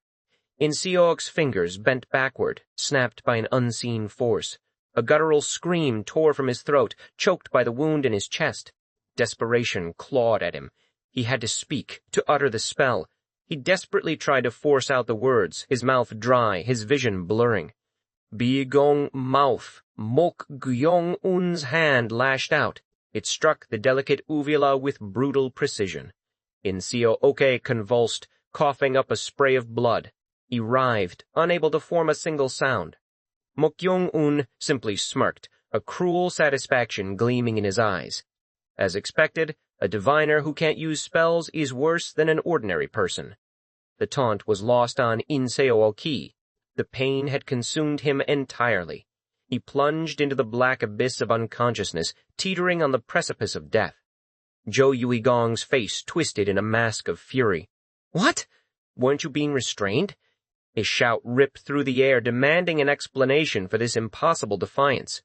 Mok Gyeong-un's smile widened, bright and disarming. Who knows? Why could that be? He offered no answers. None were needed. The truth was a simple, brutal mockery of their assumptions. The name Mok Gyeong-un was merely a facade. The incantation oath, bound to a false identity, held no power over him. Jo Uigong glared, a primal hatred burning in his gut. This bastard, this unbridled mongrel, had slipped their leash. He understood now. There would be no explanation, no reason given. A swift decision solidified in his mind. He had to create distance. A martial artist like Mok Gyeong-un thrived in close quarters. Staying near was suicide. In So-ok was as good as gone. There was no forbidden secret art for resurrection that he could recall, not one his master had ever shared. He reached into the pouch at his waist. 3 small wooden figurines, adorned with flickering talismans, emerged. He flung them onto the ground before the dying Pavilion master. They were his last resort, a secret held even from In Seok himself. He rapidly formed hand seals, his fingers a blur, and began to chant, Ghost Wolf, the yellow bridge is alive and well. The 5 prohibited acts are the god's will. The face of the bridge is the wind and the beast. The 4 seasons and 8 festivals are the sacrifices. The fragrant incense is offered daily. The fierce and the bright. The sun rises in the east. The god's talisman is unparalleled. The kitchen is in the north. The 5 peaks, the great old lord, hurry up! The ground vibrated as the chant reached its crescendo. The wooden figurines began to tremble violently. Earth erupted around them, clinging to their forms, shaping itself. They swelled, growing rapidly, until they stood 2 heads taller than any man. These were the willow spirit generals, carved from a century-old willow, imbued with spiritual energy in a forgotten shrine, each one a decade of painstaking effort. They were his ultimate defense against martial artists, painstakingly prepared for moments like this. They clutched phantom swords, their stances coiled and ready. Mok Gyeong-un's eyes gleamed with an unsettling interest. "What kind of technique is this?" he asked, a hint of genuine curiosity in his tone. "Do you think I'll tell you, bastard?" Jo Yui-gong snarled. He snapped the Jeongeolji hand seal, pointing it directly at Mok Gyeong-un. The Willow Spirit Generals lunged, a whirlwind of motion. They surrounded Mok Gyeong-un with incredible speed. Each possessed the strength and skill of a fierce beast, capable of challenging even a peak realm master, especially when working in concert. Jo Yui-gong knew this well. He had spent countless hours sparring, preparing for confrontations with martial artists, a practice his master had deemed a waste of time. He had been right to persist. He clicked his tongue, a bitter taste in his mouth. He had been foolish to believe he could control Mok Gyeong-un. "You still have a lot to learn, master," Mok Gyeong-un said, his voice laced with a mocking familiarity. "Shut up. Who's your master?" Jo Yui-gong spat. "Wasn't it said that once a master, always a master?" Mok Gyeong-un's words twisted the knife. Jo Yui-gong gritted his teeth, the absurdity of the situation almost unbearable. A disciple had killed the Grand Master. Such a transgression was almost unheard of. "I was foolish to think I could control you, bastard." Jo Yui-gong formed another hand seal, his resolve hardening. "Kill the—" "Ah, it would be better not to do that," Mok Gyeong-un interrupted smoothly. "If you keep doing that, the Grand Master here might pass away soon. Are you okay with that?" Jo Yui-gong stared, dumbfounded. The man's hand had ripped through his master's chest. Death was imminent, if not already arrived. Saving him was impossible. "You're deliberately stalling for time, but it's useless," Jo Yui-gong began, his voice laced with contempt. "Master? You're too quick to throw away the opportunity I'm offering you." "What? What strange game was this monster playing now?" Mok Gyeong-un's voice dropped, imbued with a chilling significance. "You want to become the next Pavilion Master of Primal Killing, don't you?" Jo Yui-gong froze. The command to kill the man caught in his throat. What was he saying? "Are you crazy, bastard?" Jo Yui-gong demanded, his voice chilling despite his confusion. "What do you mean? Are you saying that since the master will die, an opportunity has arisen for me to become the Pavilion Master of Primal Killing?" He let out a dry, mirthless cough. The thought was beyond absurd. Even if one coveted a higher position, killing the incumbent did not automatically bestow it. In Seok had 3 disciples. The eldest, Jo Tae-chong, was the clear successor. The master's death would push Jo Yui-gong further from the position, not closer. "I guess you don't have much attachment to the position," Mok Gyeong-un mused, a flicker of disappointment in his eyes. "Kill him!" There was no more to be said. This man was a dangerous lunatic, utterly uncontrollable. He had to be eliminated here and now. The 3 Willow Spirit Generals surged forward, their swords arced, aimed for a swift, decisive end. Then iron chains erupted from the earth. They wrapped around the hulking figures of the Willow Spirit Generals, binding them tight. "What?" Jo Yui-gong gasped. The green spirit, Gyu Soha, stood there, his presence radiating an unexpected, formidable power. "You damn diviner. You think I'll let you touch my master?" Gyu Soha's spectral voice echoed with renewed vigor. Jo Yui-gong frowned. Gyu Soha had been gravely wounded, his spiritual energy depleted. This level of recovery was impossible. How? As Jo Uigong grappled with the inexplicable, Mok Gyeong-un's hand closed around the head of the dying In Seo-ti. Then, with a sickening tear, he ripped out the heart from the gaping wound in the pavilion master's chest. Jo Uigong's jaw dropped. He had witnessed countless horrors, seen countless corpses, but this, to see his own master, who had taught him the very foundations of his craft, have his heart torn out while still clinging to life, words failed him. This man was beyond human. Mok Gyeong-un's lips twitched. He spoke to the dumbfounded diviner. "I'll give you one last chance." "What? If you take my hand even now, you won't lose anything, master. No matter how you try to deceive me with your words, I won't believe." Jo Uigong's voice trailed off. The heart in Mok Gyeong-un's hand was crushed. A visceral squelch filled the silence. Then, Mok Gyeong-un shoved the mangled organ into the mouth of the now breathless In Seo-ok. Jo Uigong's eyes trembled uncontrollably. A cold dread seeped into his bones. He knew this. He recognized the horrific intent. The six-person spirit summoning technique, a forbidden secret art. Its purpose, to create living corpse ghosts. By feeding the newly dead the blood of one's own heart, the very essence of self, and gathering the negative energy of many recent deaths, such abominations could be brought into being. Living corpse ghosts were notoriously difficult to create, even more so than ordinary corpse ghosts or jiangshi. Their effectiveness was dismally low. They demanded the deaths of nearly 30 people to fuel their creation, and even then, they had too many weaknesses. They required constant feeding of negative energy from new corpses, lest their forms rot and decay. An endless, gruesome cycle of sacrifice for a mindless entity. It was a technique banned by the 36 valleys of Bangwon. For the primal killing pavilion who trafficked in forbidden arts, such bans meant little. But even they understood the immense cost for so little return. "Ha!" Jo Uigong scoffed, a desperate attempt to dismiss the horror. Where would he get the 30 bodies needed to turn the pavilion master into a living corpse ghost? Even the 10 collapsed people nearby wouldn't suffice. It was impossible. Mok Gyeong-un ignored him. He formed intricate incantation hand seals, not relying on talismans. He began to chant, his voice resonating with an unholy power. "Purify the earth and nurture the golden corpse. The weak enters the fairy realm, one transforms into 10,000. It's a foolish act. Unless you bury the newly dead around and gather their negative energy, a living corpse ghost absolutely cannot," Jo Uigong muttered, convinced of the futility. But then, In Seo-ok's body twitched. The head, still held by Mok Gyeong-un, moved. Jo Uigong's eyes widened, his breath catching in his throat. What was happening? A guttural sound escaped In Seo-ok's mouth. His rolled-back white eyes flickered open, then blinked. These were the unmistakable signs of a living corpse ghost awakening. Jo Uigong was speechless. Impossible.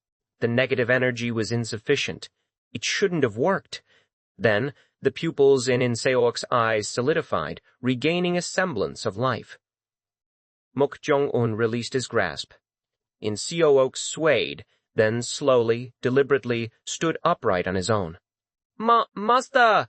Jo Uigong stammered, calling out the title that felt so wrong, so terrifying. In Seo-ok's head turned slightly. His dazed gaze settled on Mok Gyeong-un. Then, with an eerie, shambling grace, he moved. He knelt before Mok Gyeong-un, both knees hitting the ground in an act of unnerving subservience. Jo Uigong felt his mind reel. It had worked. Against all odds, without fulfilling the required conditions, the 6-person spirit summoning technique had succeeded. This man, this creature, Mok Gyeong-un turned his head. He smiled directly at Jo Uigong, the same bright, disarming smile from before. "Do you still not want to take the opportunity?" A wave of icy dread washed over Jo Uigong. It was a cold, absolute terror that promised no escape. A chilling sensation swept through Jo Uigong as the words echoed in the tense silence.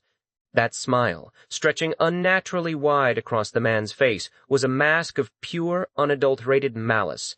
A cold dread settled deep in his gut. He had misjudged him completely. Jo Uigong had dismissed him as a gifted but raw talent, a novice still finding his footing in the world of mystical arts. But the truth was terrifyingly clear now. This individual was nothing short of a ravenous beast, poised to tear apart anyone who dared to show even the slightest hint of weakness. Zhou Weigong's eyes darted frantically, searching for an escape, a hidden path to salvation. The three Willow Spirit generals remained bound, their powerful forms rendered helpless by the iron chains that snaked around them. Nearby, his venerable master in Seooka, Pavilion Master of Primal Killing, stood in a vacant stupor, a mere puppet. The six-person spirit summoning technique had stolen his will, leaving him a living corpse ghost. Strength seemed to drain from Zhou Weigong's clenched fists, leaving them slack and powerless. He possessed a hidden trump card, a potent secret he had guarded for years. Yet an unsettling premonition whispered that it would be utterly useless against this man. A disturbing dream had plagued his sleep recently. Its unsettling images now coalesced into the stark reality unfolding before him. This moment, he realized with a profound sense of foreboding, was a pivotal turning point in his life. He gazed skyward, letting out a long, shuddering sigh. The air tasted heavy with destiny. Lowering his head, Zhou Weigong finally spoke, his voice barely a whisper. "If I accept this opportunity, what exactly do I gain?" "You've made a good choice." Mok Gyeong-un nodded, as if the outcome had always been predetermined, and began to advance. "Don't come closer," Zhou Weigong commanded, a sharp edge to his voice. "I haven't made a decision yet." "Answer my question."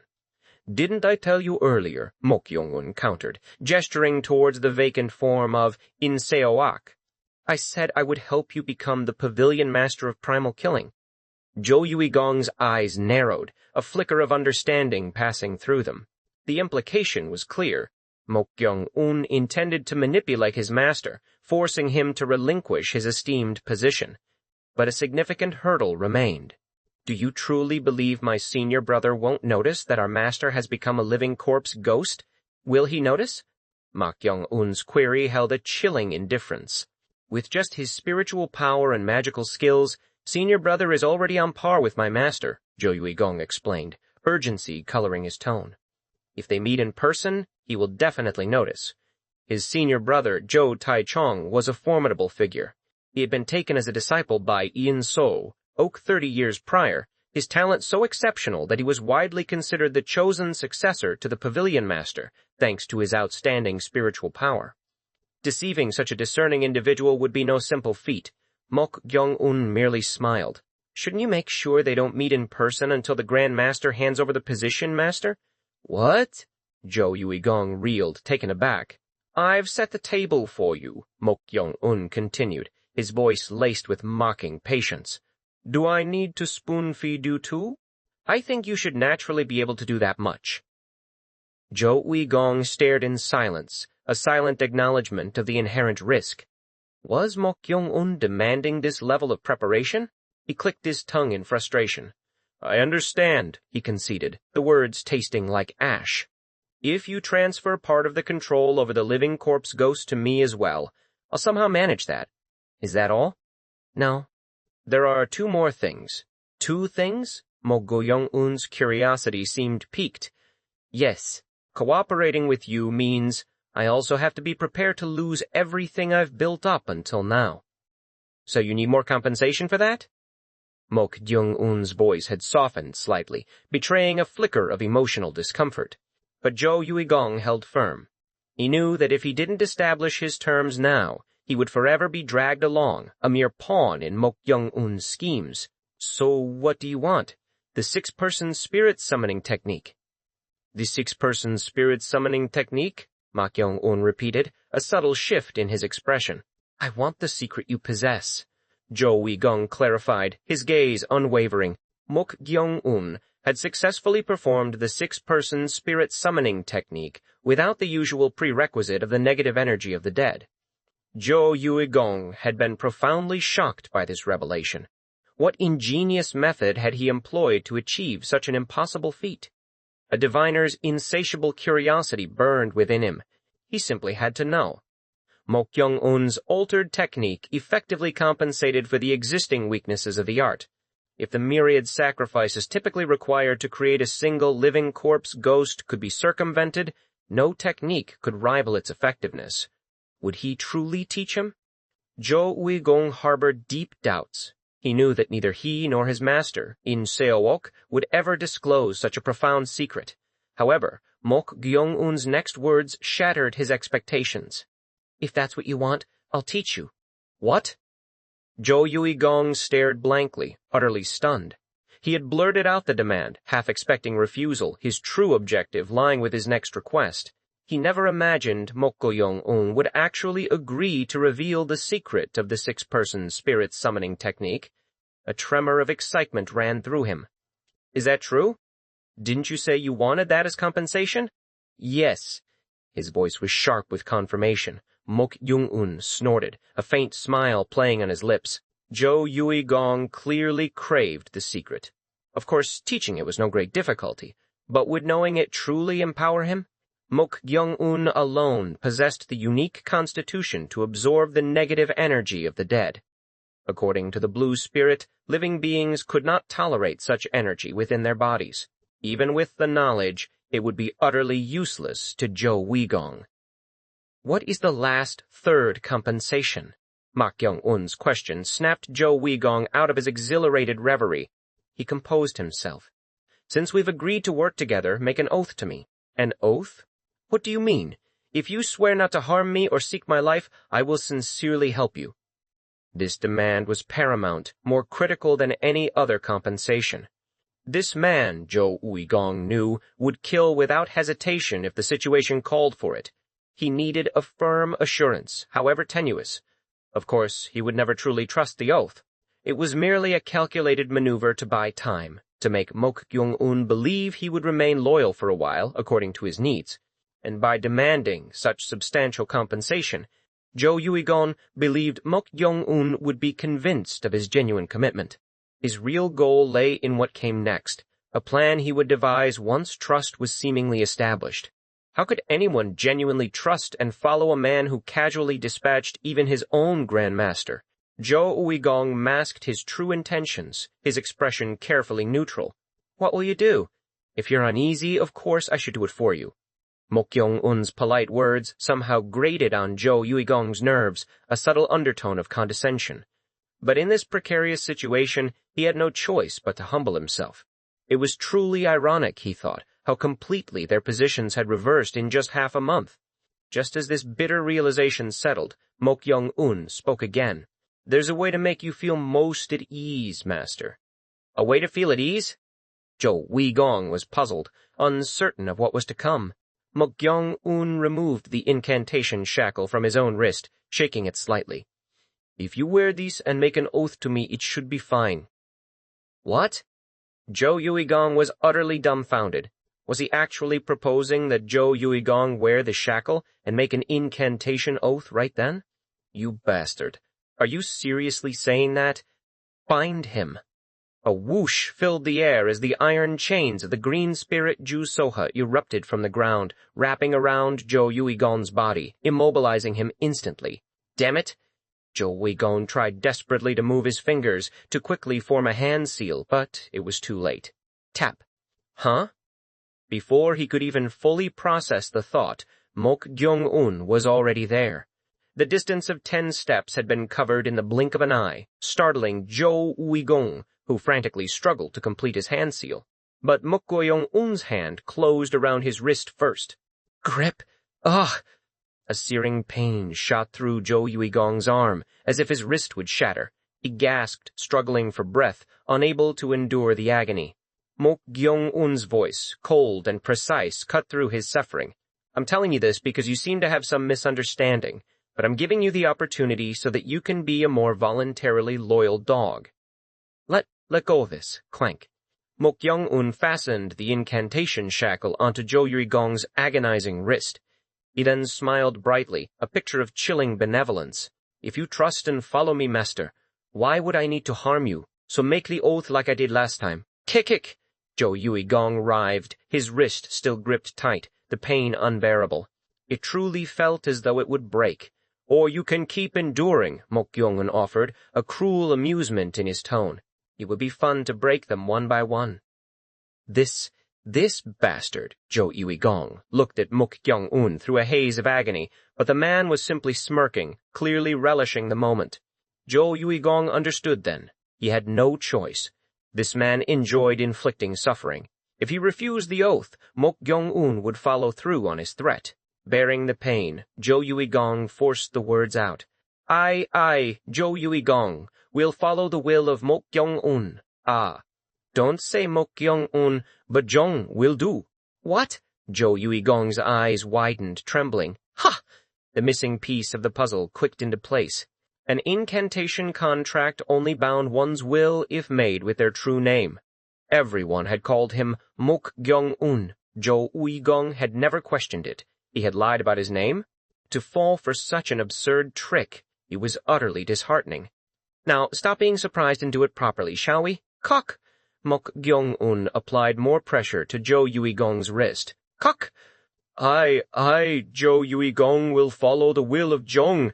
Jo Yui-gong choked out, the words raw with pain. As soon as he finished, the shackle rattled and trembled with a faint glow. Mok Gyeong-un released his grip. Gasp, gasp. Jo Yui-gong, his face bright red and drenched in sweat, clutched his wrist, teeth gritted in silent agony. To have made an incantation oath to the very person he had accepted as a disciple. How had it come to this?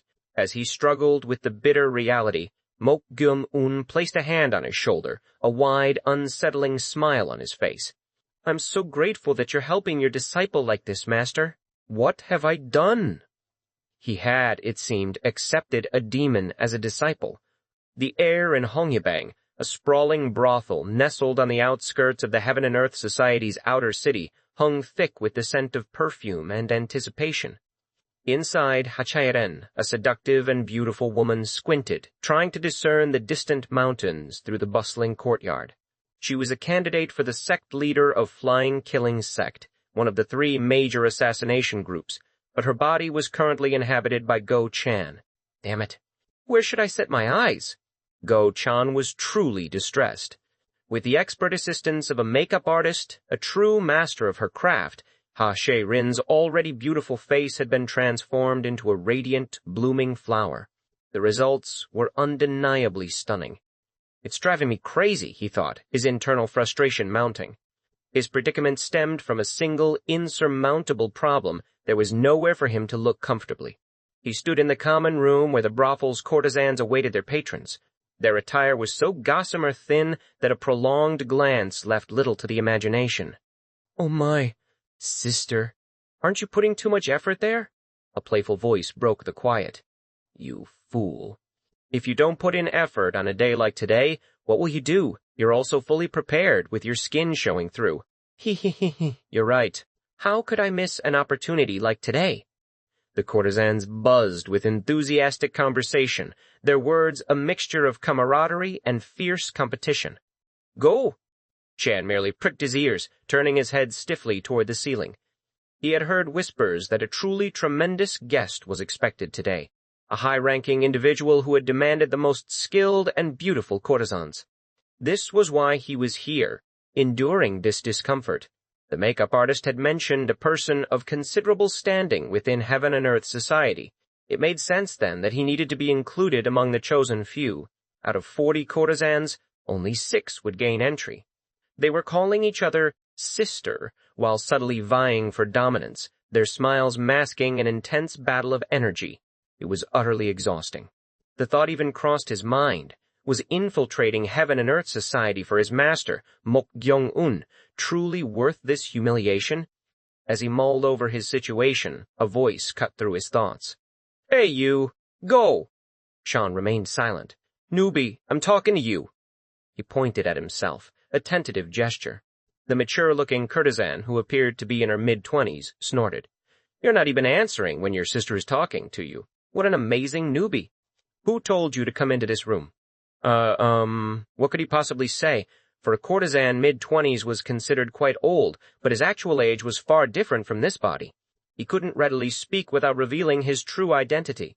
He definitely had to act the part, but his male pride rebelled at the thought of calling her sister. Damn it! To avoid unnecessary trouble, Go-chan simply bowed his head. You're not answering until the end? The courtesan's voice sharpened, and she lunged, her hand swinging to slap Go-chan's cheek. Go-chan, possessing the body of a peak realm master, was not about to be struck. Swish! He lightly dodged her flying wrist. The courtesan's eyebrows shot up, and she raised her voice, a mix of disbelief and annoyance in her tone. "Oh my, you dodged your sister's hand?" Go-chan, convinced that further engagement would be tiresome, waved his hands in a dismissive gesture. "Look here, young lady, I have no intention of fighting with you, so let's stop here." The courtesan's expression went blank. "What's with that uncle-like way of speaking? Go." Chan realized his blunder immediately. He should have at least attempted to mimic the speech patterns of young women. His effort to avoid trouble had only created more.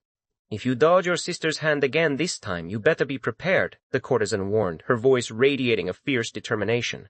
She clearly felt the need to slap him to assert her dominance. Go-shan adopted a serious expression. "You keep calling me sister, but young lady, no, I'm probably older than you." "What? Even though I look like this, I'm 27. Go-chan offered an age that sounded convincingly older than her presumed years. She kept calling him sister, trying to establish a hierarchy, and he thought that if he claimed an older age, she might back down.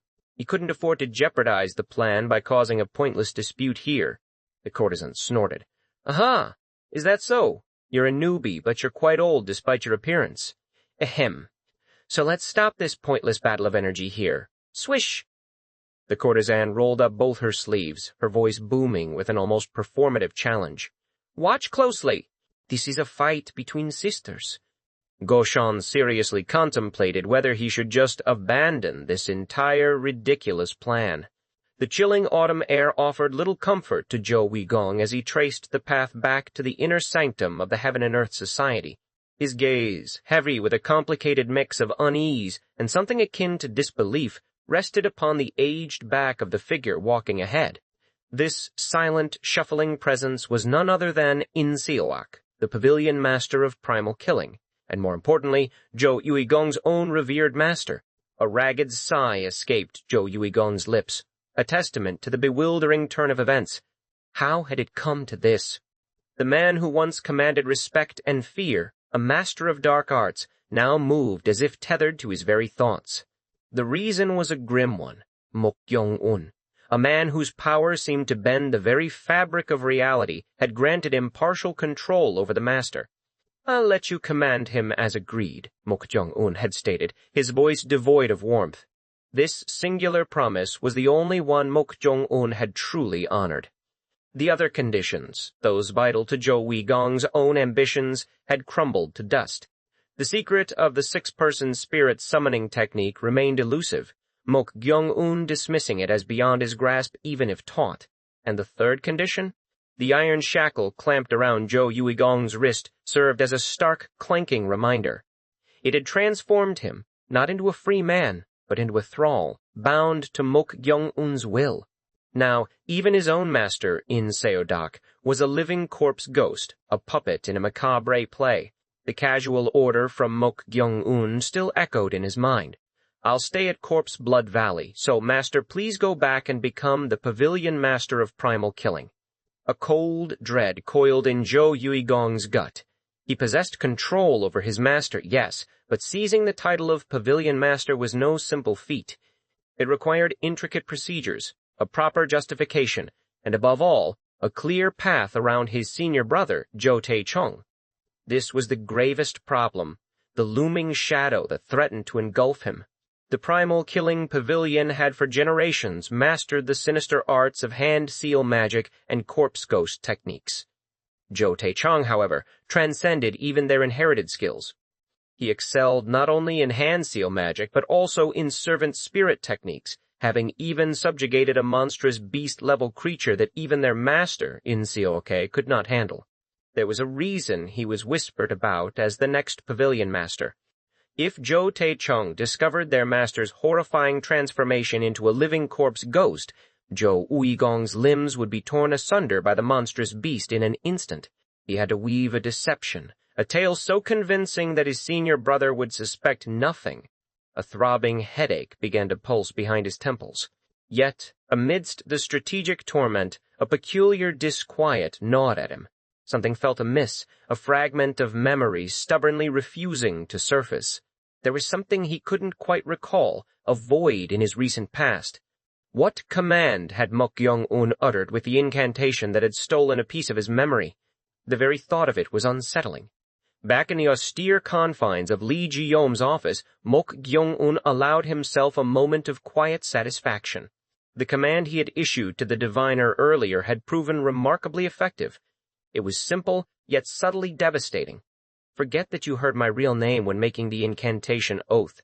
Keep remembering me as the third son of the Yan Mok Sword Manor. He had entertained a flicker of doubt as to whether such a specific memory alteration would truly work, but it had. The very principle of the incantation shackle, designed to restrain one's own will, seemed to allow for this precise manipulation. The efficacy of it sparked a new desire within him. If he could acquire more of these magical tools, imagine the possibilities. "Can I get more?" he mused, though not aloud. The phantom voice of the shackle's current wearer, Jo Ui-gong, immediately responded in his mind. "I want to, but it's difficult." According to the diviner, this incantation shackle was a rare artifact, a creation of the legendary great monk Myung-rul, one of the revered Six Directions gods. It was one of only 4 such items. His master, In Seook, had received as a gift during a general meeting of the 64 diviner sects. Even In Seodak, for over a decade, had fruitlessly endeavored to unravel its secrets and recreate its intricate principles. A genuine pity, Mok Gyeong-un thought, though the knowledge that 3 more existed only sharpened his acquisitive instinct. He would obtain them if the opportunity arose. For now, erasing the memory of his true identity from Jo Ui-gong's mind was a significant advantage. It mitigated potential threats, a crucial detail in his meticulous plans. "Then shall we continue the conversation from earlier?" Mok Gyeong-un addressed Lee Ji-yom, the master of Corpse Blood Valley, who sat across from him. They had returned to the Valley Master's office, and Mok Gyeong-un intended to conclude their discussion before probing the mystery that truly piqued his curiosity, the secret of the Blue Spirit. At that precise moment, a familiar ethereal voice echoed directly within Mok Gyeong-un's consciousness. "Hey, mortal." A silent apology formed in his mind. He couldn't respond just yet, not with Lee Ji-yom observing him so intently. But then, the Blue Spirit's tone shifted, becoming uncharacteristically serious. "I sincerely ask you, don't ask now." Mok Gyeong-un blinked. "Why?" She had become a ghost, driven by an unyielding desire for vengeance. She had even begrudgingly accepted him as a disciple, despite her initial aversion. Why would she recoil from this very inquiry? He couldn't fathom it. As bewilderment settled over him, the Blue Spirit offered a compromise. "Even if not now, you will eventually find out when the time comes. Instead, if you do as I say, I will teach you one of the 8 forms of thought destruction." Mok Gyeong-un's eyes narrowed. This was an unprecedented offer. The Blue Spirit had always maintained that the forms of thought destruction could only be realized through individual epiphany, refusing to offer even the slightest hint. Now, she was offering to directly impart one of her own profound realizations. It was a tempting proposition indeed. "If you agree to my words, make a circle with your index finger and thumb," she instructed. Without a word, Mok Gyeong-un moved the fingers resting idly on his thigh. A faint, exasperated snort resonated in his mind. The Blue Spirit sounded utterly dumbfounded. Mok Gyeong-un had not formed a circle. Instead, his index and middle fingers now extended, a clear, silent demand for 2 of the forms, not merely 1. "You never settle for a loss, do you?" Her voice dripped with an incredulous amusement. Even a single form of the 8 forms of thought destruction was immeasurably useful, a treasure beyond measure. She had withheld her personal realizations previously, believing them potentially more detrimental than beneficial if Mok Gyeong-un were to grasp them prematurely. Yet here he was, pushing for more. "Fine, you greedy bastard," she finally relented. She wasn't entirely certain he could fully embody her insights, but what truly mattered was keeping the secret of her past veiled, at least for now. No, more accurately, she herself didn't wish to hear the truth of her downfall revealed. She held a strong suspicion already. When you're ready, she thought. It wouldn't be too late to learn then. With their silent agreement forged, Mok Gyeong-un turned his attention back to Lee Ji-yom, who was about to resume their earlier discussion. That day, Mok Gyeong-un began. "Please wait a moment," Lee Ji-yom interrupted, his voice respectful but firm. "Yes?" Mok Gyeong-un tilted his head. "Can we hear that story later?" "Hear it later." Mok Gyeong-un paused, a flicker of confusion crossing his features. "But don't you need to know what really happened back then to understand the situation of the sect?" "Let's have this conversation after my position is a bit more established," Lee Ji-yom calmly insisted. "After your position is established," Mok Gyeong-un pointed to himself. "In your eyes, Valley Master, what level do I seem to be at now?" "Level?" Lee Ji-yom echoed, a slight furrow in his brow. "In martial arts. Lee Ji-yom's gaze swept over Mok Gyeong-un, scrutinizing him with an intensity that seemed to gauge his very essence. After a moment, his voice lacked its usual certainty. "Is it all right if I speak honestly?" "Yes. Just based on the energy I sense, you feel like a first-rate martial artist." "First-rate?" Mok Gyeong-un cocked his head. He was aware that his grasp of the peak realm's true energy was still nascent, but the sheer volume of death energy within him, coupled with his opened middle donjon, pulsed at the pinnacle of the peak realm.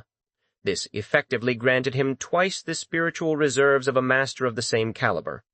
Could Lee Ji-yom truly not sense the full extent of his power? As if sensing his perplexity, the blue spirit's voice resonated. "Perhaps that could be the case." "Huh?" "In the first place, humans cannot accumulate or feel the energy of death in their bodies. At most, they would feel a chill or coldness." The blue spirit's explanation was stark and logical. Moreover, even if such death energy is gathered in the donjon, it would be strange for ordinary people to accurately sense it. "Is that so?" Mok Gyeong-un mused. The blue spirit's words clarified much. Death energy was fundamentally alien to conventional cultivation. It stood to reason that even a formidable master like Lee Ji-yom, the Valley Master of Corpse Blood Valley, would struggle to accurately gauge its magnitude. A shrewd smile touched Mok Gyeong-un's lips. This could be immensely advantageous. If his opponent remained unaware of his true capabilities, the element of surprise would be a powerful weapon. Such deception alone held considerable value, fostering a false sense of security that could be exploited later. Lee Ji-yom's voice cut into his thoughts, tinged with a cautious curiosity. "Could it be that you are deliberately concealing your energy, my liege? The strength of that person, the blue spirit, as recounted by his grandfather, was legendary, ranking among the top 3 historical figures of the Heaven and Earth Society. Lee Ji-yom naturally assumed that what he saw was merely a fraction of her true power. "No," Mok Gyeong-un stated, his voice flat. "What you see is what it is." "Oh, is that true?" Lee Ji-yom's voice wavered. "Yes."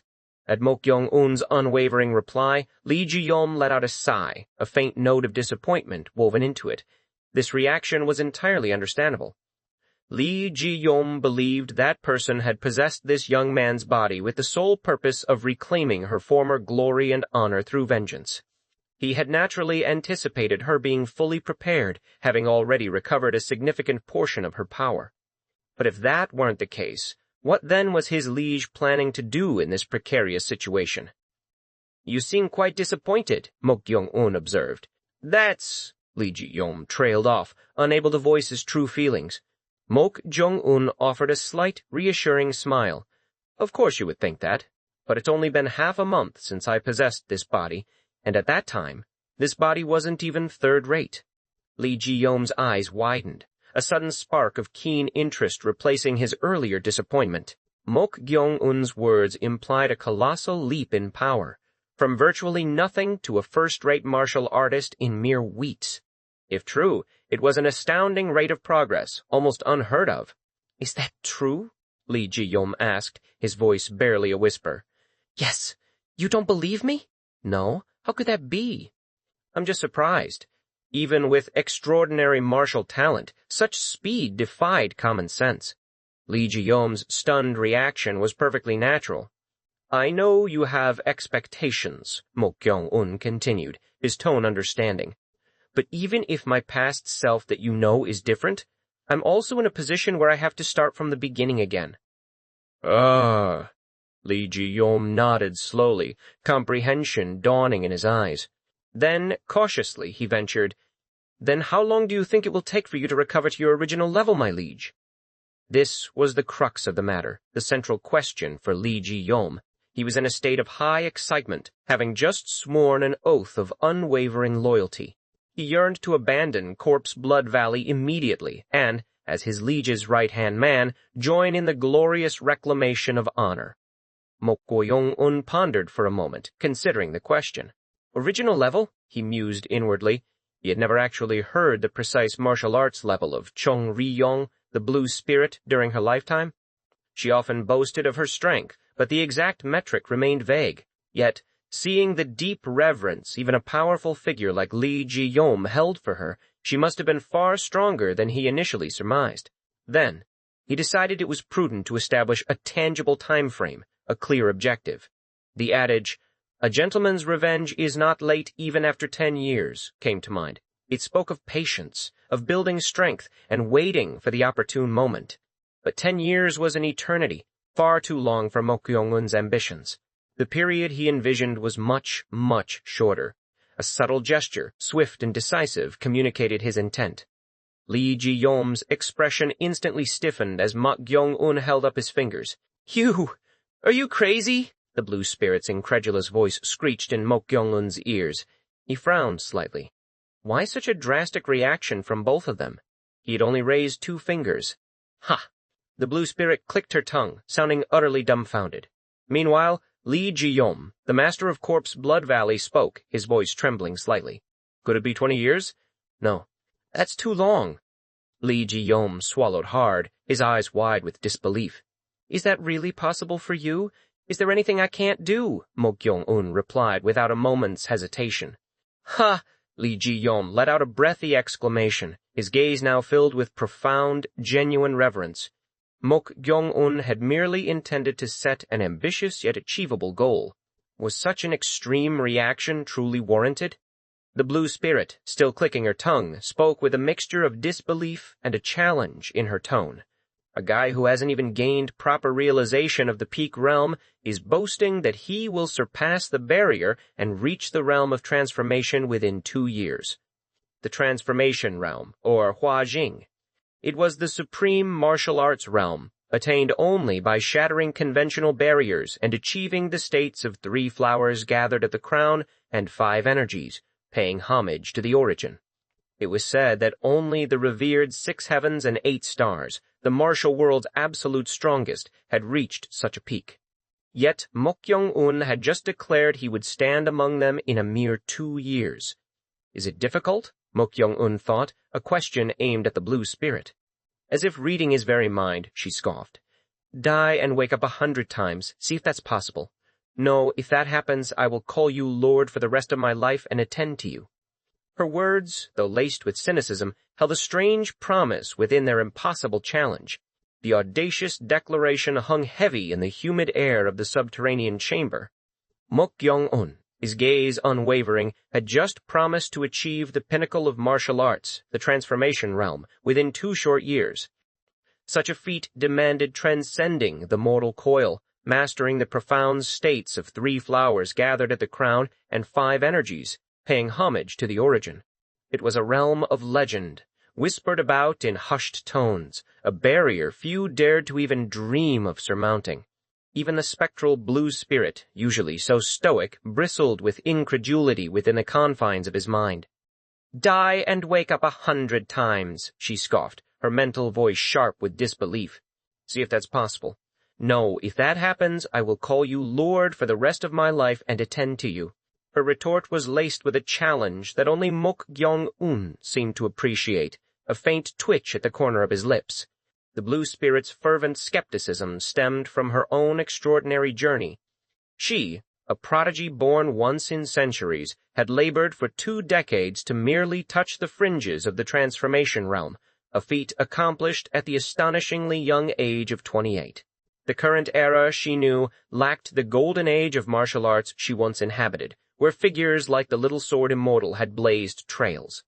Mok Gyeong-un, Ignoring Li Ji-yom's confused inquiry about his mumbled promise, let his words drift, intended solely for his spectral companion. "Wait and see after 2 years," he silently dared the blue spirit. "You will know the greatness of this venerable." He held a quiet confidence, born not of arrogance, but of a deeply ingrained philosophy from his grandfather. You know nothing until you try. But then, a jarring rupture.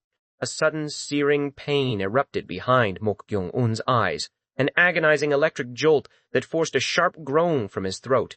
He clutched his forehead, his face twisting in a grimace. Li Ji-yom, the master of Corpse Blood Valley, watched him with a perplexed concern. The pain was unlike any ordinary ache. It was a mind-splitting agony, as if his very brain were being rent asunder. He prided himself on his memory, on recalling every word his grandfather had ever uttered. Yet, the sentence that followed his grandfather's familiar adage remained tantalizingly out of reach, shrouded in an impenetrable fog. The harder he strained to grasp it, the more brutal the headache became, a crushing weight that threatened to crack his skull. A chilling thought pricked at him. Had his grandfather, in his inscrutable wisdom, deliberately concealed this memory? It seemed improbable. His grandfather possessed no known arcane arts, no knowledge of acupuncture that could achieve such a precise blockage.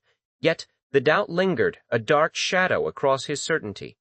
He released his forehead, forcing his expression back into an impassive mask. Now was not the time for such unsettling internal battles. "It's nothing," Mok Gyeong-un dismissed, his voice steady. "By the way, may I ask a few questions?" Li Ji-yom, relieved by his liege's apparent recovery, nodded readily. Mok Gyeong-un's query cut directly to the heart of his quest. "Do you happen to know someone named Ghostblade?" Li Ji-yom's response was immediate, almost casual. "Is there anyone who doesn't know Ghostblade, one of the 8 stars?" Mok Gyeong-un feigned ignorance, explaining his long absence from the current martial world. Li Ji-yom, understanding, launched into an account of Ghostblade. He was a master of unknown origin, an enigma who had burst onto the scene by ruthlessly engaging renowned martial artists in death duels. His reputation, as Li Ji-yom stressed, was not one of fame, but of profound notoriety. None of those who fought him survived, he stated bluntly. This detail sent a ripple of confusion through Mok Gyeong-un. Mok In-dan, the head of the Yan Mok sword manor, had explicitly told him of their battle, a confrontation from which Mok In-dan had emerged injured but alive. Had that fact truly remained so obscure? Just as he wrestled with this discrepancy, Li Ji-yom suddenly recalled a crucial detail. "Ah," he exclaimed, "there is exactly one person who survived." Mok Gyeong-un's mind instantly leaped to Mok In-dan, but he maintained a neutral expression, asking, "Who is that?" The answer jolted him. "I heard that Baek Saha, the annihilating poison king, one of the 5 kings of our sect, fought Ghostblade for dozens of moves." His internal world spun. Not Mok In-dan, a completely different name, a high-ranking figure within Heaven and Earth society. "He fought Ghostblade?" Mok Gyeong-un repeated, his voice betraying a hint of his surprise. "Yes," Li Ji-yom affirmed. "It's quite a famous anecdote in our sect. The annihilating poison king unexpectedly fought him a few months before Ghostblade disappeared." This information presented Mok Gyeong-un with 2 stark realities. Firstly, Li Ji-yom, a key figure in Heaven and Earth society, was unaware of Mok In-dan's encounter with Ghostblade. Secondly, and more disconcertingly, if Ghostblade had fought one of the society's high-ranking executives, he likely wasn't an ally. Mok Gyeong-un had assumed Ghostblade might be a master of Heaven and Earth society, but this revelation complicated his theory. Perhaps he should have gone to the Imperial Palace instead. Li Ji-yom, sensing his liege's internal shift, asked, "Is there a problem?" "Ah," Mok Gyeong-un replied, careful to keep his true motives veiled. "I had heard that Ghostblade was a hidden master of Heaven and Earth society, but after hearing what you said, I'm starting to think that might not be the case." Li Ji-yom then added another layer to the enigma. "Ah, there were quite a few such rumors as well." He explained that Ghostblade's victims had been masters from both righteous and evil sects. The annihilating poison king was indeed the sole exception. During their lengthy duel, Ghostblade had been the one to cease the fight and withdraw. Mok Gyeong-un's eyes narrowed. A new possibility emerged. If Ghostblade, known for killing all opponents, had withdrawn from a fight with a Heaven and Earth Society master, it could imply a deeper, unrevealed connection, not necessarily adversarial. So he could be a master of Heaven and Earth Society? He probed. Lee Ji-yong conceded. I don't know about that. The annihilating Poison King also glossed over what happened at that time, but there were such rumors as well. What kind of rumors? Mok Gyeong-un pressed. There was also a rumor that Ghostblade was a secret guardian who received secret orders from the society leader. Secret guardian? Mok Gyeong-un echoed, a spark of recognition in his eyes. It seems they still maintain that system, the Blue Spirit commented, her tone laced with surprise. Lee Ji-yong elaborated on the society leader's secret guardians, individuals whose martial prowess was rumored to be on par with the legendary Five Kings. If they are on par with the Five Kings, are they strong? Mok Gyeong-un asked, his interest piqued. They are strong, Lee Ji-yong confirmed. Among the Five Kings, there are 2 supreme masters who have reached the realm of transformation, and the other 3 have reached the pinnacle of the transcendent realm. What? The Blue Spirit's surprise was palpable now. In her era, such high-level practitioners were almost non-existent among the executive ranks of Heaven and Earth Society. The martial world had clearly evolved dramatically over the past century. She reflected that Heaven and Earth Society had been in its nascent stages during her time, still accumulating power. Now they stood as one of the 3 colossal forces dominating the martial world. It made sense that their strength had surged. Lee Ji-yong clarified further. Since you said you're not familiar with the current situation, I should tell you this. The 2 of the 5 kings who have reached the realm of transformation are called the 8 stars in the current martial arts world. Whew, Mok Gyeong-un murmured. The pieces began to fall into place. If the society leader's secret guardian was indeed powerful enough to rival the 5 kings, it was entirely plausible that the vanished Ghostblade, known for his unmatched skill, was indeed one of them. Ghostblade's identity still hasn't been revealed, right? Mok Gyeong-un inquired. Yes, that's right, Lee Ji-yong confirmed. However, perhaps the annihilating Poison King, who dueled with him before he disappeared, might know some clues. The annihilating Poison King might know, I see. Mok Gyeong-un absorbed this critical detail. Lee Ji-yong, noticing Mok Gyeong-un's intense focus, asked, By the way, why do you ask about this? It's not really important, so don't worry about it, Mok Gyeong-un deflected, unwilling to reveal the true depth of his vendetta. Lee Ji-yong, ever straightforward, simply nodded without pressing further. Mok Gyeong-un mused that the Blue Spirit's loyalty to the Lee family was well placed. 2 crucial clues had emerged from this exchange. The annihilating Poison King, a potential source of information about Ghostblade, and the society leader's secret guardian, a prime candidate for Ghostblade's true identity. The faint mark on his deceased grandfather's body, the similar scar on Mukendon. These scattered fragments were finally coalescing into a discernible outline. The long journey of revenge, initiated with only a few cryptic clues, now had a tangible target.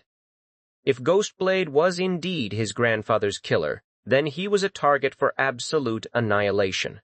A subtle, dangerous smile played on Mok Gyeong-un's lips. Lee Ji-yong, watching his liege, caught the faint, almost imperceptible tremor of killing intent radiating from him. Though skillfully suppressed, it was undeniably present, a raw and intense aura.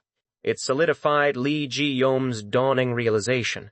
His liege harbored profound, unfavorable feelings towards this Ghostblade. By the way, Mok Gyeong-un broke the silence, shifting topics smoothly. What exactly is the purpose of Corpse Blood Valley? Lee Ji-yong blinked, momentarily taken aback. Pardon? I'm just going along with it to infiltrate this place, Mok Gyeong-un explained. But as far as I remember, there was no such thing when I was here. Lee Ji-yong replied, understanding. You can think of it as a process of sorting out the raw gems. He elaborated that the trials were a systematic method for assigning and selecting manpower for the Heaven and Earth Society. Success in the final gate offered a remarkable opportunity. You will have the opportunity to join the subordinates of high-ranking executives or become their disciple. Disciple? Mok Gyeong-un queried, his mind already spinning possibilities. Yes, Lee Ji-yum confirmed, since you can be considered the best talent at the point of passing all the gates. He stressed the grueling difficulty of the trials, meant to test even the most gifted martial artists. Those who passed were deemed the elite, earning the privilege of being chosen by the executives attending the final gate. When you say high-ranking executives, do you mean the 5 kings? Mok Gyeong-un pressed. It could be the 5 kings, the 3 chief masters, and the 4 valley masters, including myself, Lee Ji-yum specified. These individuals formed the very backbone of Heaven and Earth society, its executive leadership. Mok Gyeong-un now understood the desperation driving the young men through Corpse Blood Valley's brutal gauntlet. To be chosen as a disciple by such high-ranking figures meant immense power, access to advanced martial arts, and a swift ascent within the society. It was an opportunity worth risking one's life for. Lee Ji-yum then spoke, his voice tentative. Please forgive me for the disrespect I have shown you so far, my liege. Mok Gyeong-un waved a hand dismissively. No, it's fine. You didn't know, so what's there to forgive? Now that I know at least this much, Lee Ji-yum continued, his voice firm with renewed loyalty, I will have my subordinates pull some strings to get you out.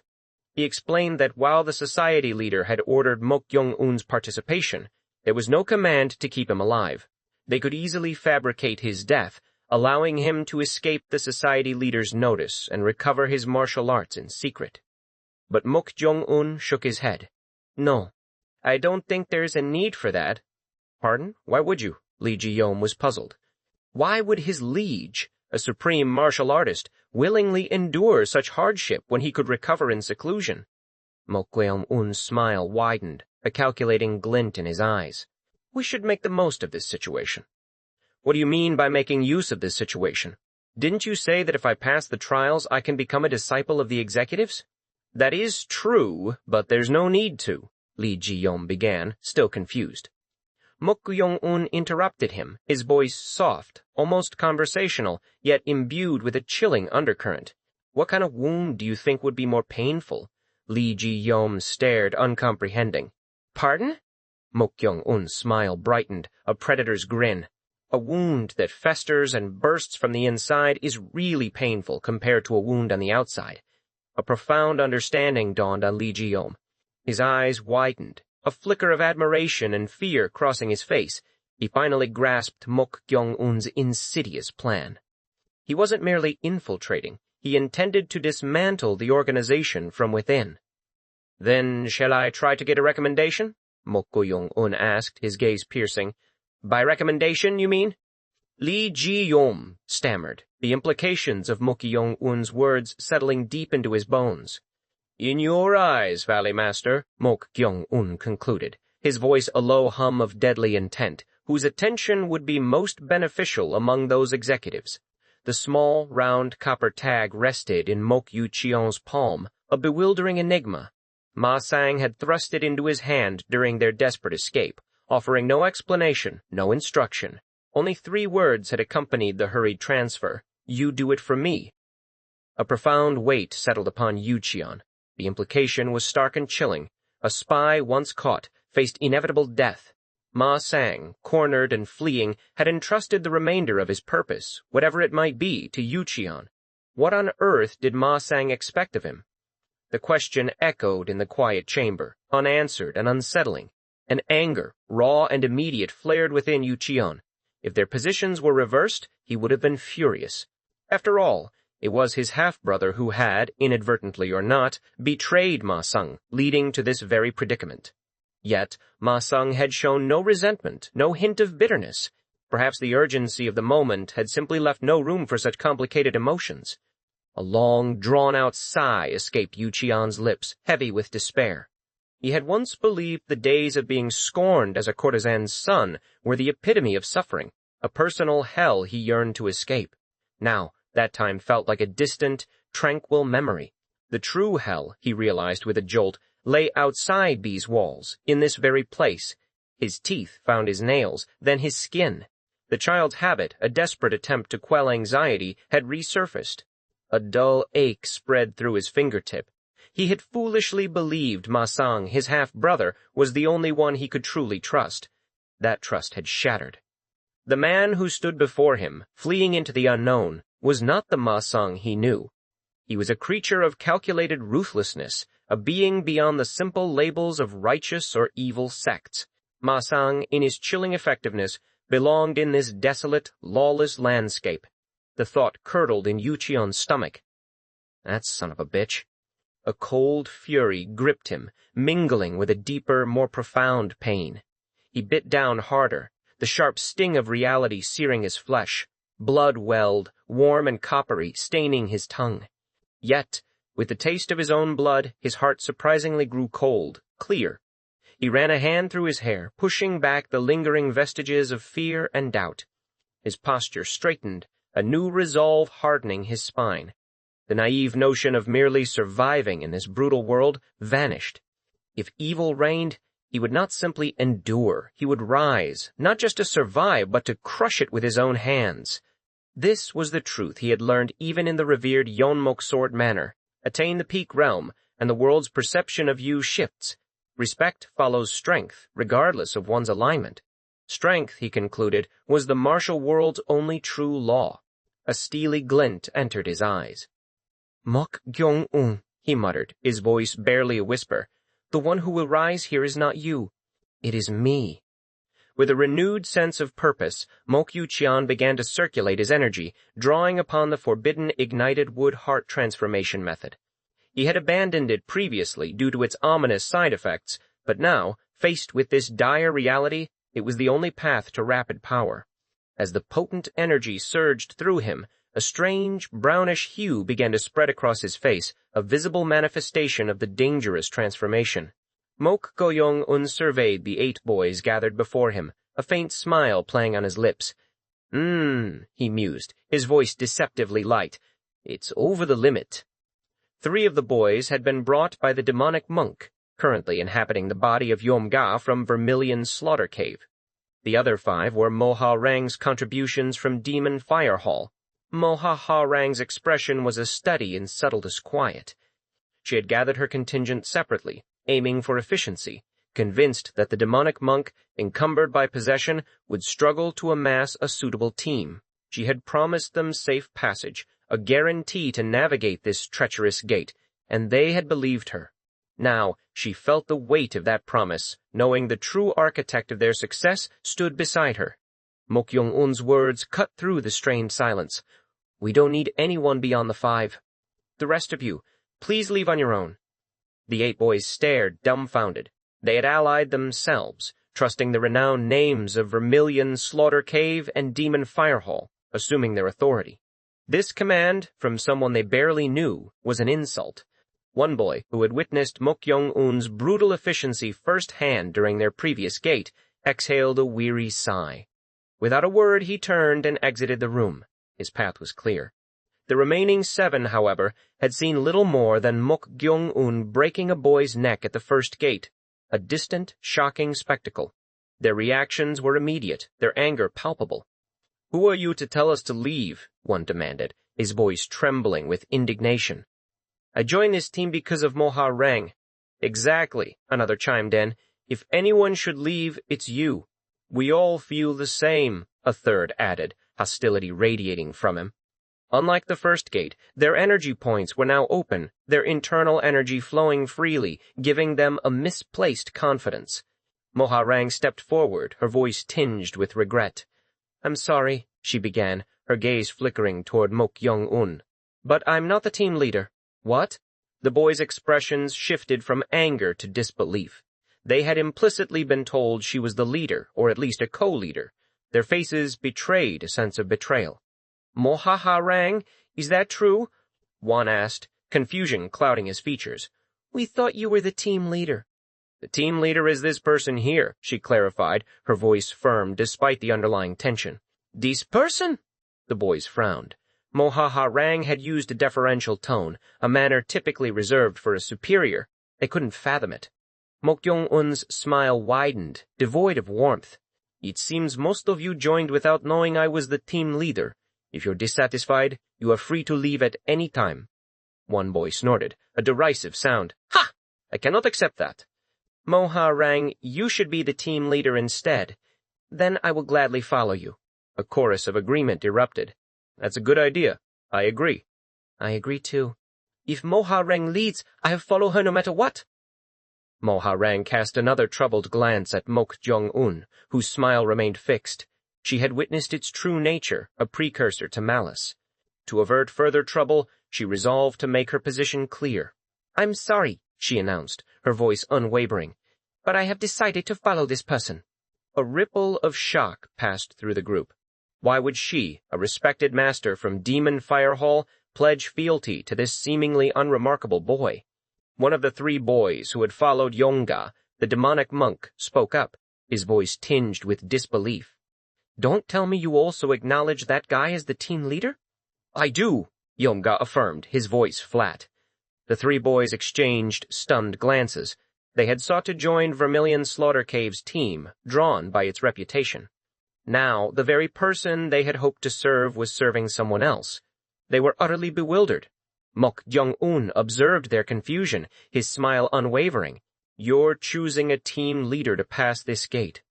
Doesn't the answer become clear when you see that these two, he gestured to Moha Rang and Yomga, have joined under me? The boys exchanged uneasy glances. There was an undeniable logic to his words. These two, formidable martial artists in their own right, surely possessed their pride. For them to follow this enigmatic youth, it suggested a hidden truth. Doubt began to erode their initial hostility. Yet, not everyone was swayed. One boy stepped forward, defiance burning in his eyes. What have you shown us to make us follow you? No matter how much I think about it, I don't understand.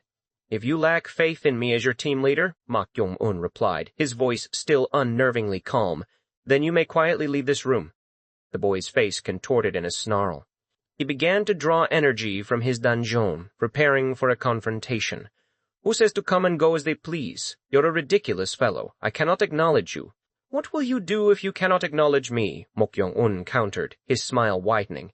The boy adopted a fighting stance, his muscles tensing. If you're so great, let's have a duel. The sudden challenge hung in the air. The other boys watched, a mixture of apprehension and curiosity in their eyes. They had all recovered their internal energy, allowing them to gauge an opponent's martial prowess. Mok Gyeong-un, to their senses, seemed barely at the first-rate level. Moha Rang and Yomga, however, radiated an incomparably sharp energy, clearly masters of the peak realm. They wanted to see if their senses were deceiving them, if this seemingly ordinary youth truly held such power. Just then, Yomga's voice boomed, sharp with indignation.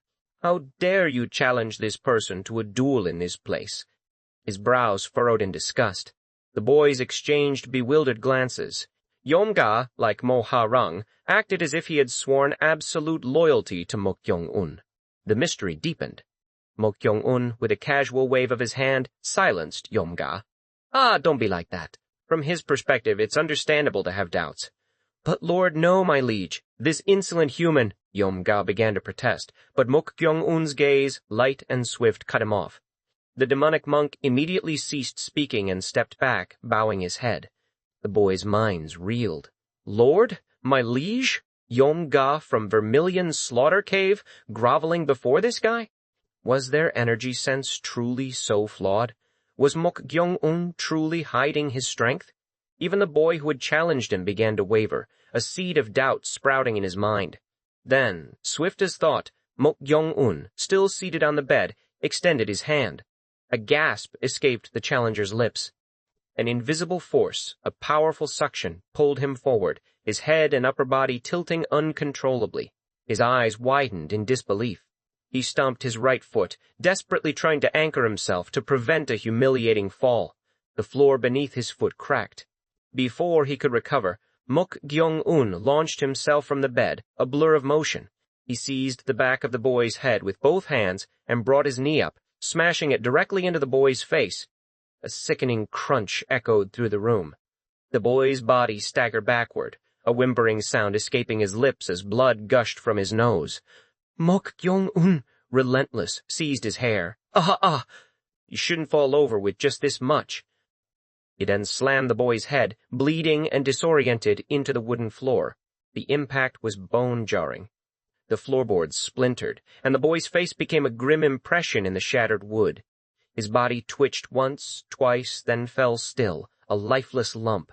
"Oh, Mok Gyeong-un murmured, a hint of disappointment in his voice. Did he faint already? The other boys stood rooted to the spot, their faces pale, their minds reeling. The fainted boy, they knew, possessed martial arts skills nearing the peak realm, capable of achieving true mastery with a single realization. Yet he had been utterly annihilated. What had just happened? When Mok Gyeong-un had merely stretched out his hand, the boy had been pulled forward, losing all balance. Void seizing? A legendary technique capable of manipulating objects with profound, true energy. Could someone so young possess such power? No, it was impossible. Their minds rejected the notion even as their eyes confirmed the brutal reality. Mok Gyeong-un's voice, calm and even, cut through their stunned silence. "Anyone else want to confirm?" Silence. No one dared to speak, to challenge, to even breathe too loudly. They had witnessed the irrefutable. "Then no one has any objections," Mok Gyeong-un concluded, his smile unwavering. "Good. Since one person here has been reduced, it seems we need one more person to leave." The boys exchanged nervous glances. No one wanted to leave. Staying with Mok Gyeong-un's team now guaranteed passage through the gate. Who would willingly abandon that certainty? "The atmosphere has improved," Mok Gyeong-un said, his voice laced with a strange satisfaction. "I'm glad to see you all so motivated." He stroked his chin, feigning contemplation. "We can't have them fight each other since it's a team-based gate." Moha Rang inwardly clicked her tongue. This boy was truly a vessel of malice. Mok Gyeong-un's gaze settled on a particular boy, his eyes narrowing. The boy stiffened, a tremor running through him. Was he the chosen one? I will do my best to follow you as the team leader," the boy stammered, fear etching itself onto his face. He didn't finish the sentence. Mok Gyeong-un was suddenly before him, a bright, unsettling smile on his face. "You're the weakest one. I'm sorry, but it seems you should leave." The boy trembled, unable to articulate a response. He knew it was true. He was, comparatively, the weakest. He turned to leave, shoulders slumped in defeat. Wait a moment," Mok Gyeong-un called out. A flicker of desperate hope sparked in the boy's eyes. Had he changed his mind? He turned, anticipation etched on his face, a blinding flash of motion, a sharp crack. The boy's body spun violently, like a broken doll, before collapsing to the floor with a heavy thud. A pained cry tore from his throat as he clutched his leg. Mok Gyeong-un had kicked his ankle, not just impacting, but shattering the bone with brutal force. "What are you doing?" another boy shouted, shock and horror warring in his voice. He was just about to give up and leave. Mok Gyeong-un tilted his head, feigning innocence. "Is there a problem?" "No, but he's leaving on his own after you told him to, so why are you doing this to his leg?" The boy couldn't bring himself to say, "Break." Mok Gyeong-un's response was chillingly calm. "I said not to kill him. Did I ever say not to break a limb somewhere?" The boy was speechless. Breaking a leg, simply to eliminate a teammate no longer needed. This was beyond cruelty. Mok Gyeong-un stretched, a picture of casual ease. "It won't end with just this friend, so what's the fuss?" "What are you saying now?" a boy asked, his voice barely a whisper. Mok Gyeong-un's smile was a predator's grin. "From now on, we'll be quite busy, because we have to break the legs of all the other team members, except our team, before the gate test." The boys' expressions stiffened, a cold dread seeping into their bones. The true depth of Mok Gyeong-un's malice, his boundless, ruthless ambition, was laid bare.